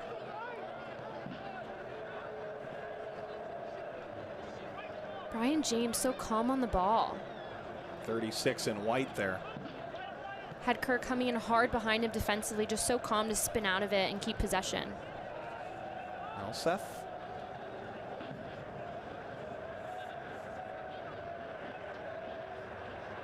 Green won it with the help of Souto. And Kerr run over in midfield.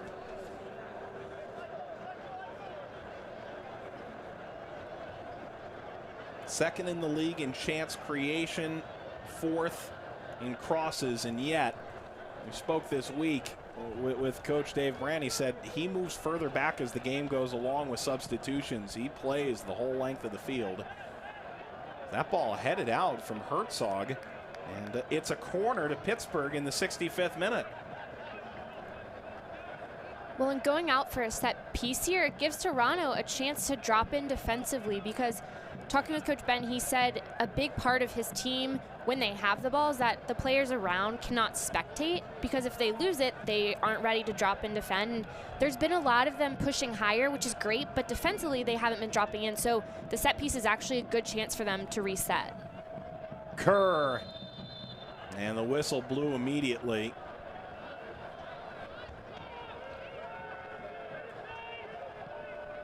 Michael Franz ruling in favor of TFC2.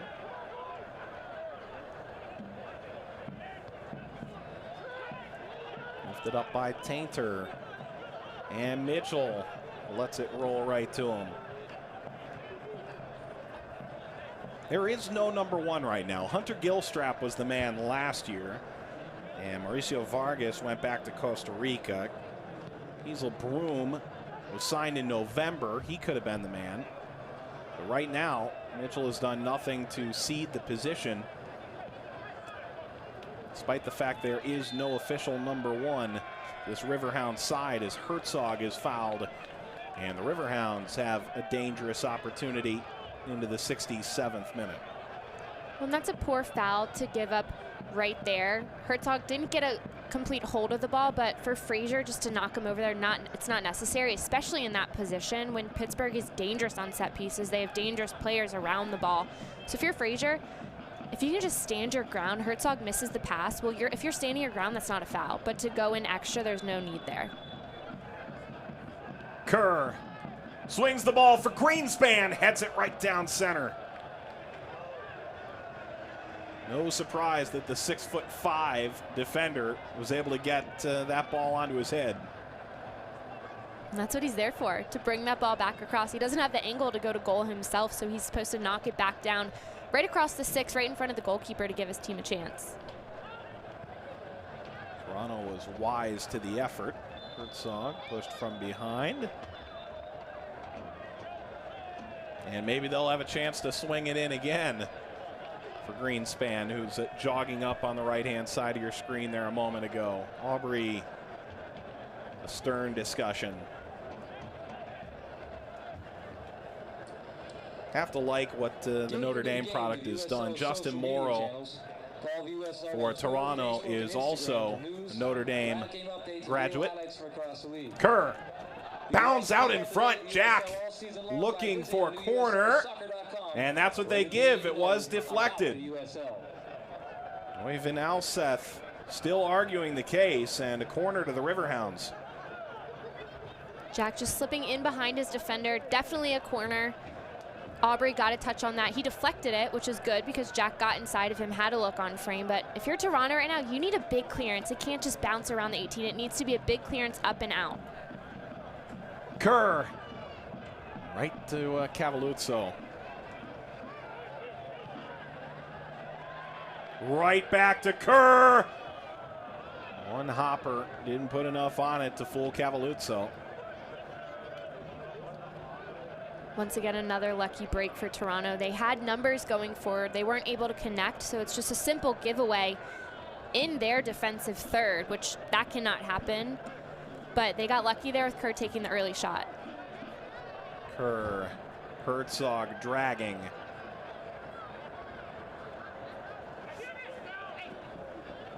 Andrews sliding towards the bench.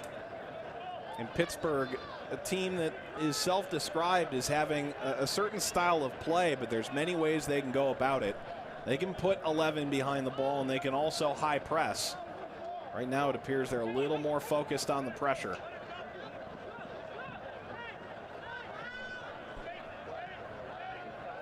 And of note, this is when Toronto turned it on against Louisville over the weekend. The last 20 minutes, Jason Bent said his team looked a lot better.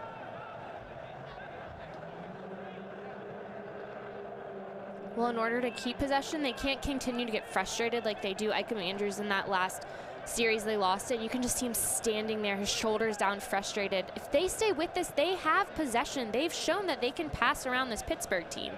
So losing possession one time, it can't just be a fact where they give up and walk back defensively. They have to continue to work hard because they are still in this game. There's a lot of time left, only down 1 goal.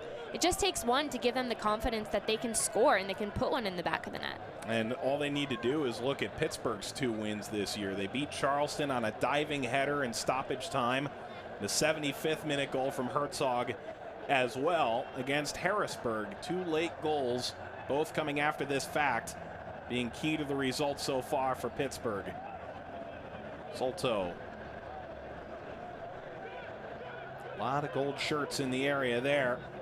And now Hollingsworth for Herzog. Collision in midfield comes to Cavalluzzo.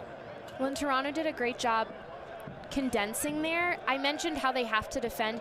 It's even more important because they're only playing with those 3 backs. They've dropped another one in a little bit who kind of slides in and out, but they have to get numbers back when they lose it because the way they're set up, they only have 3 mainly on that back line. So in order to keep them in the game, they have to attack hard, but those same players have to drop and defend hard.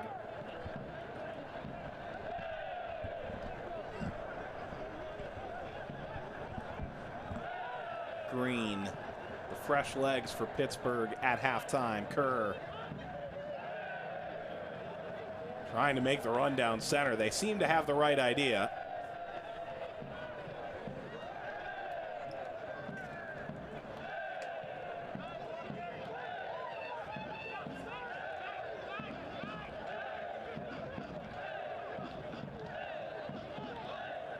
Jamal Jack played at Dragon in El Salvador most recently, was seen playing against Portland Timbers by this staff. Both he and Kenroy Howell coming over.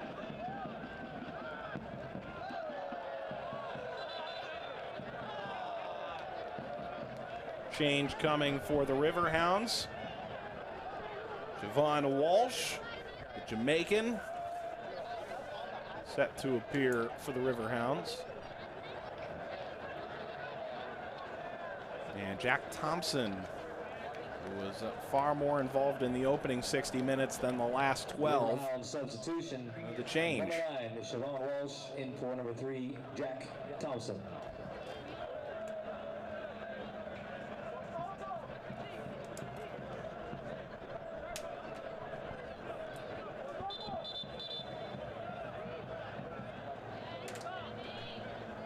And Walsh more of an attacking personality, as Jack Thompson can play midfield defender. He kind of played his way into that midfield role. So look for Walsh to be more of an attacking presence, just more attacking minded naturally. Thinking by Cavalluzzo, the USL is one of the most prominent second division professional leagues in the world, featuring some of the game's top talents and rising stars. Stay up to date with all the latest league news and information by visiting uslsoccer.com and follow them on Twitter at USL. Of course, USL D3 being announced in the last couple of weeks. Stephen Short and the team involved in that, doing yeoman's work, traveling through Tennessee this week.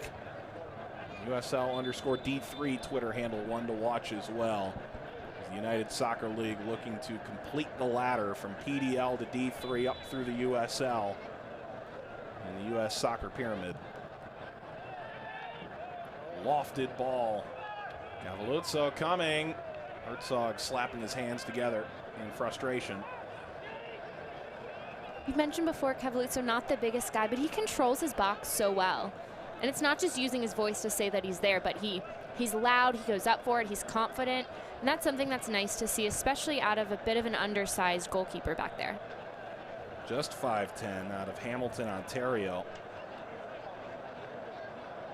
Coaching staff pleased with how he's come along. He actually played in the academy under Jason Bent, so he already had a good understanding of his goalkeeper coming into the year, but I'm not sure anybody expected what he's done over the last 3+ games.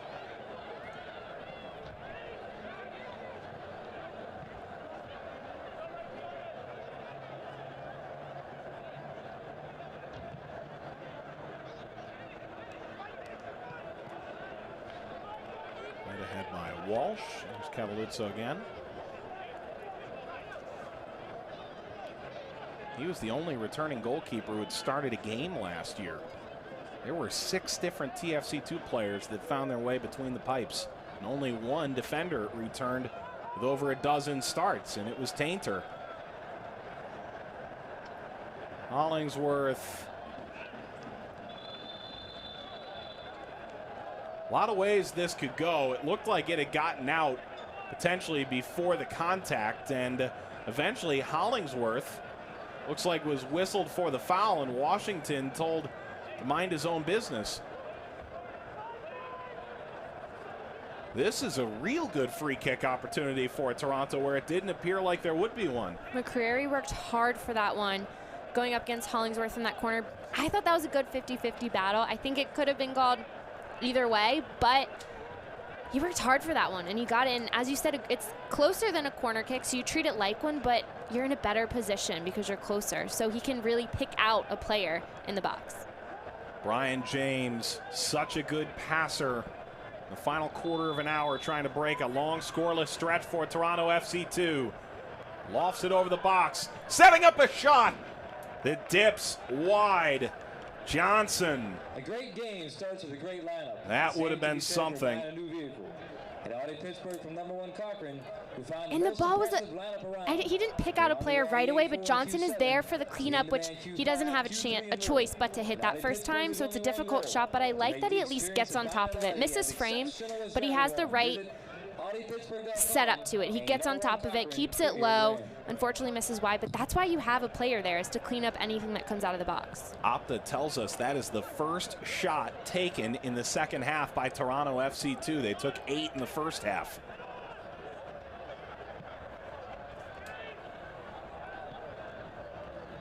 And part of that is because it's more difficult, because Pittsburgh isn't pushing as much higher because they don't need to. They can settle in and just kind of make it difficult to break them down, and that's what they've done. So Toronto they've had the ball a lot, they've had possession, but not as many dangerous chances because there's so many players to get by and so many people to break down. Since that 22nd minute goal by Victor Souto, the impetus has moved entirely into the Toronto FC2 end.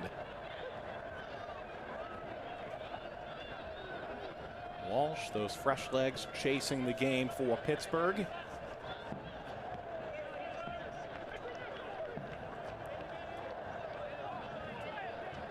Daniels plays the through ball. That diagonal pass taken by Mitchell. Johnson was the target again.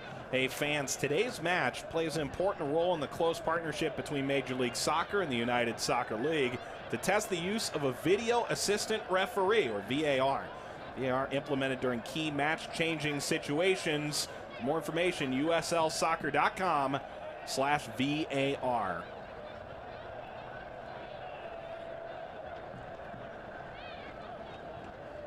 Pittsburgh would love to put a bow on it. Kerr got their first home win of the year last time out. Trying to make it 2 in a row after a 3-game winless streak. Sapped some of the strength from a team that started off pretty well, including what was one of the highlights of Week 1, a 3-3 draw with New York Red Bulls 2, the defending USL Cup champions.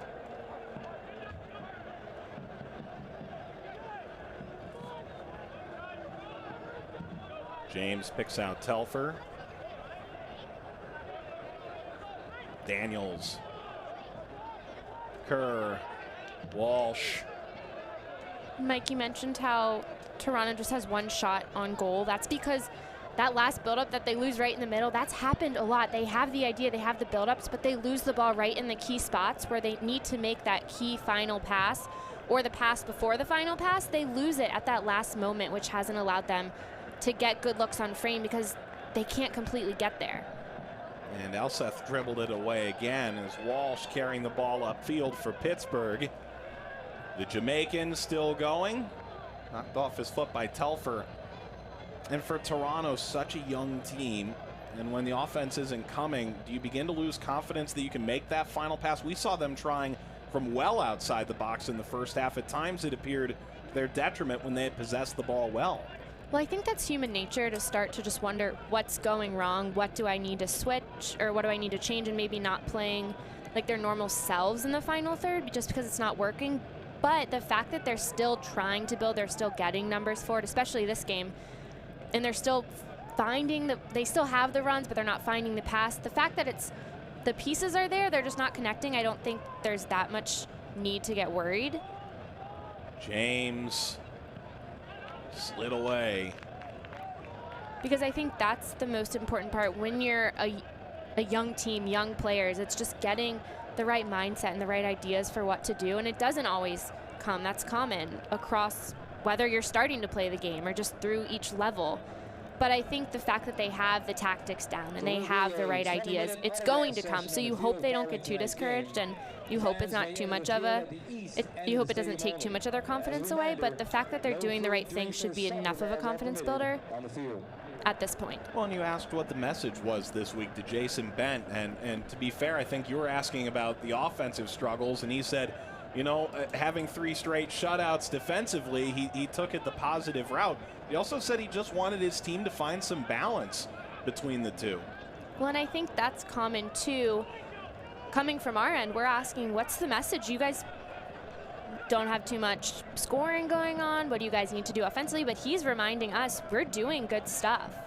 And for him, he said our goal coming into this season was to do what we needed to do to put our team in the best position to get points. And the best thing to do if you need points is not giving up goals, because if you don't give up a goal, you at least put yourself in a position to get 1 point. So he has the right idea, and he reminded us that they're doing the right stuff. It's just, as you said, the balance. He said all coaches want balance, and right now they don't completely have the balance, but I would say in terms of the scale, if you want to call it that, they have the right side.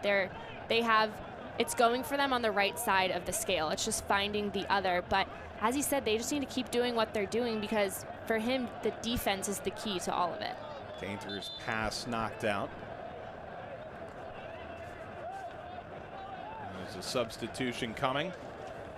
And of course, in Missouri, 202 people spent Tuesday night in 10 shelters. Flooding in St. Louis County impacted as many as 200 homes, and another 1,500 are in harm's way. More than 100 homes in Carter County are damaged, and the situation is expected to worsen as river levels continue to rise. The Red Cross is monitoring the situation. Make a donation today by visiting redcross.org, calling 1-800-RED-CROSS, or texting the word Red Cross to 90999 to make a $10 gift. Thoughts with all those involved, not only those who have had their homes taken away at this point in time, but also those who are in a less important moment, worried about that St. Louis FC soccer stadium. All things are relative, but certainly our hopes are that everything is okay there at Toyota Field in Fenton. This ball driven over. Herzog, the dipping shot. Cavalluzzo was able to pop that over the bar. Cavalluzzo continues to be so strong for his team, just perfectly timed, just pops it over the bar. Herzog shows why he's so dangerous, just gets a quick turn and just takes what he has. The ball isn't laying perfectly, but he takes what he has and gets a good look on frame. But once again, Cavalluzzo coming up huge for this Toronto team.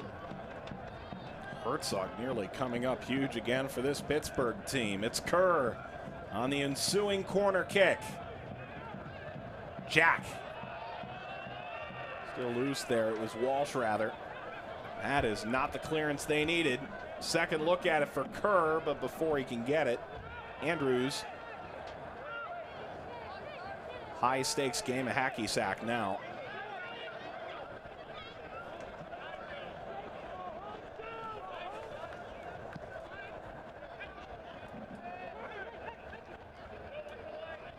Comes to Andrews.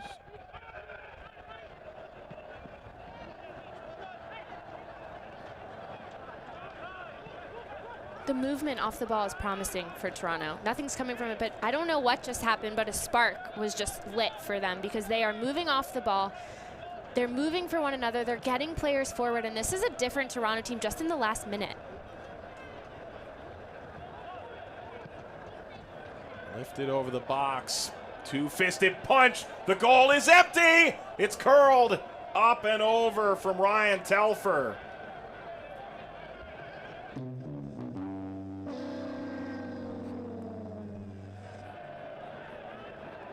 One Telfer in the right spot there. Mitchell comes out, punches it. He feels his own defender there. Telfer has time to settle, but that's a difficult shot because you don't have too much time to get the ball on the ground, and he has to take it on the half volley, which at that point, as a player's coming, it's one of those no pressure pressures. You feel like you have so much more time than you do.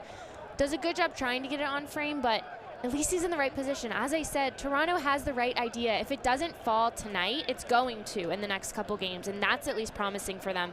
And that's something they can take away from this game no matter what the outcome is that they're on the right track. The offense looking better and better, even if the Price is Right tuba cascades down from the speakers here at Highmark Stadium on that miss. Toronto gets the ball forward. James outwitted momentarily.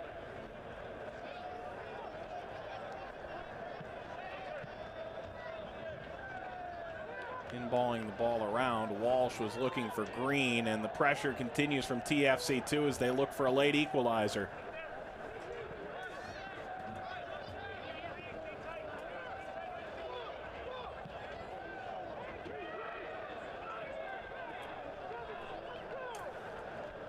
And Mitchell controls for Pittsburgh into the final 4 minutes of regulation time.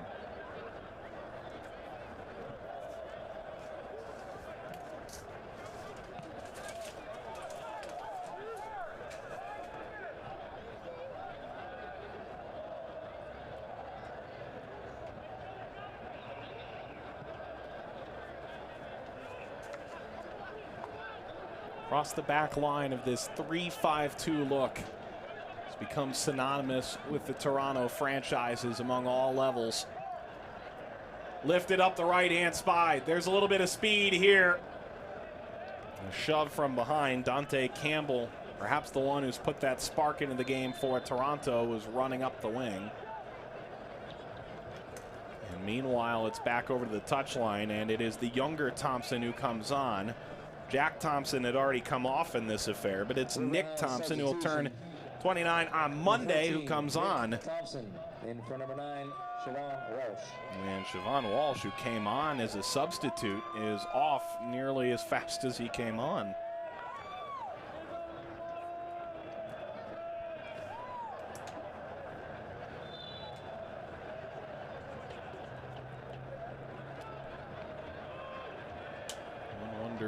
What the issue was there.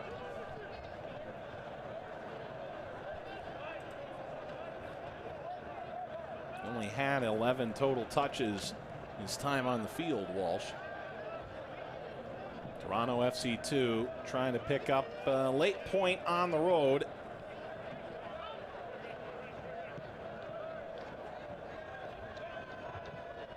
James.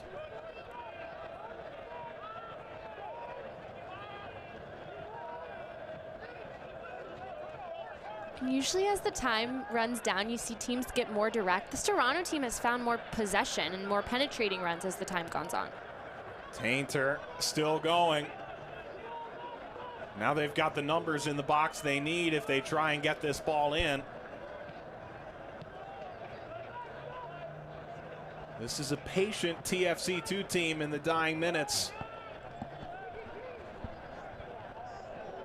Big collision kept by TFC2. Turning, Telfer tries a shot. Jack slides down. And Duffy going all the way to the touchline with him, a throw for Toronto. Telfer just keeping that one on himself. He gets a quick turn, takes on 2 defenders, tries to get a look on frame. Jack is there to block it, so nothing comes from it, but he puts his team in a good position. Tainter. That's lifted over the box. Could have been better from Malik Johnson.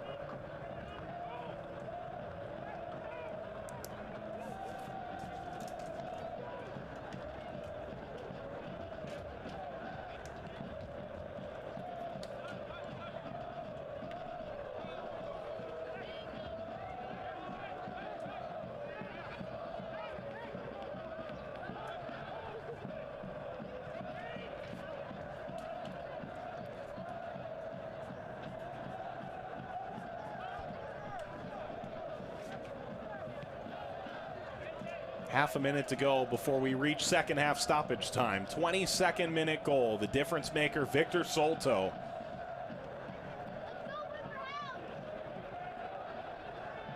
A missile into the upper right corner. The difference maker to this point. When going in, we knew it wasn't going to be an easy task to break down this Toronto team. Defensively, even though they only play with the 3 backs, we knew they were going to be tough to break down. So solid, and that's not a goal you see every day. That's not one that they face normally, so they've done a great job defensively. Even though they did give up that one, I think they can leave this game still proud of how they played defensively and the work that they've done together. Here's the goal scorer, his first pro goal in the 22nd minute. Will it be enough for Pittsburgh? Foul for Toronto. Numbers forward in the first of 3 minutes of stoppage time.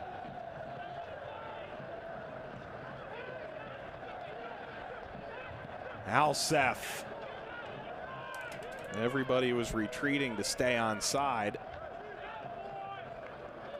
Goal kick for Mitchell and a Pittsburgh team that thought they made mistakes that caused them to drop points early in the season. And outside of 1 or 2 notable instances that come to mind, they have not made many mistakes tonight, and the ones they did make did not come back to haunt them yet.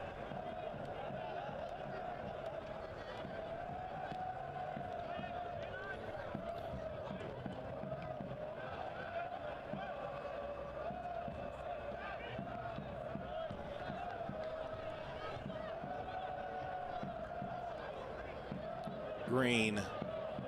Kerr lifts it over the back line and scoops it right to Cavalluzzo. The flag was up for offside. Into the final 90 seconds.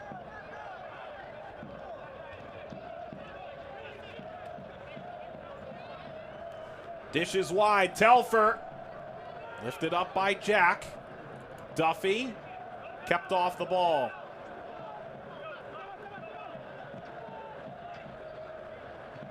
Frazier tried to flip the pass to the other side. Hollingsworth cutting inside, ball taken off his foot. Still a very organized Pittsburgh side. There's the cross. Jack got there in time. Aiden Daniels was running right down the center. Jamal Jack is so difficult. It's hard to beat him in front on those crosses because he just has great positioning, but Aiden Daniels almost got inside of him, but as I said, it's so difficult to beat Jack to those crosses. Just his body, his positioning, the way he goes towards any tackle, whether it's in the air, on the ground, he's so strong. So that's a tough person to beat to the ball, but Daniels almost got on the other side of him. Herzog sidestepping. Corner to Pittsburgh as the final seconds tick off the clock. The only question I have about stoppage time is after no time elapsed in the first half of stoppage time before they blew the whistle, is there another minute to be had here? That's a good question. We're going to find out. Kerr and Herzog into the corner. And there's your answer. Full time. Pittsburgh, 2 consecutive home wins. They do not shoot themselves in the foot. The mistakes that were symptomatic early in the year seem to have dissolved of late. 2 consecutive shutouts. Toronto has not scored in 4 straight. And Pittsburgh is into playoff position with a 1-0 win midweek over Toronto. Toronto, so much to take out of this game. Unfortunately, didn't go in their favor. The first time they didn't get points the first time in their past 4 games, but unfortunate ending for them. They have one side of the balance. It's just finding the other part. It's finding the final pass, the final ball, because the build-up's there. The defense is there. Mitchell's 2nd consecutive professional shutout. How about the first professional goal for Victor Souto? The Steel Army have plenty to cheer about tonight. They've won 2 in a row. Pittsburgh a winner over Toronto, a golden hill. Through the years, you've done right by investing in your home. And now, you can use that equity to borrow money for the things you need. With a low 1.99% APR and no fees, you can apply for a home equity loan online and use the money to upgrade to that minivan, make home improvements, or finance college. At Clearview, we can help you find ways to use the equity in your home for more important things. Let us help. Visit us online for more information. Clearview Federal Credit Union, the next generation of personal banking.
Fans on their way out of Highmark Stadium. They are the happy ones. The home side takes the victory. Pittsburgh knocks off Toronto FC, and it's Victor Souto scoring his first professional goal in the 22nd minute. The rookie has to carry the water off as well. Mike Watts back with Morgan Conklin. We look back at the full-time highlights, and Pittsburgh got good opportunities in the opening minutes. And Kevin Kerr finding Hollingsworth and Souto. This is a missile. Well, I'm talking with Coach Brandt earlier this week. We said we knew we'd see Souto on the ball, more of a playmaker, but he just took advantage of his look on frame. Hollingsworth, the beautiful touch back to find the space for Souto, and just a rocket with a player on his back. What a way for his first professional goal. That came in the 22nd minute. Herzog looking to find Hollingsworth, trailing. Cavalluzzo, big save. Big time save from Cavalluzzo, keeping it 1-0 at the moment. Kerr proved to be dangerous multiple times, getting in behind, having the look with the outside of his right foot.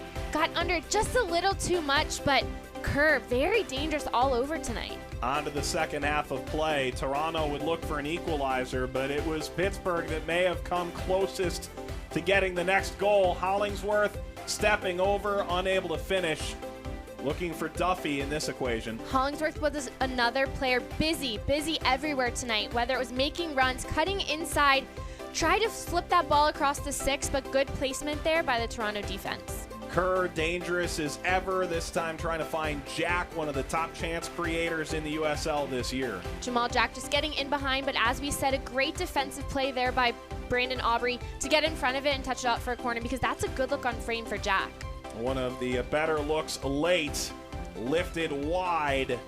It was Johnson, the 19-year-old. Well, and Johnson just staying with the play, had to hit it first time, didn't have time for another touch, but a tough one to hit from that angle, especially when you're not ready. Herzog, that was tough from that angle. That's tough from any angle, and it was knocked over by Cavalluzzo. Cavalluzzo making that save look easy. That is so difficult. He was great tonight, stayed in the game, kept this score 1-0 for his team. He came up big multiple times.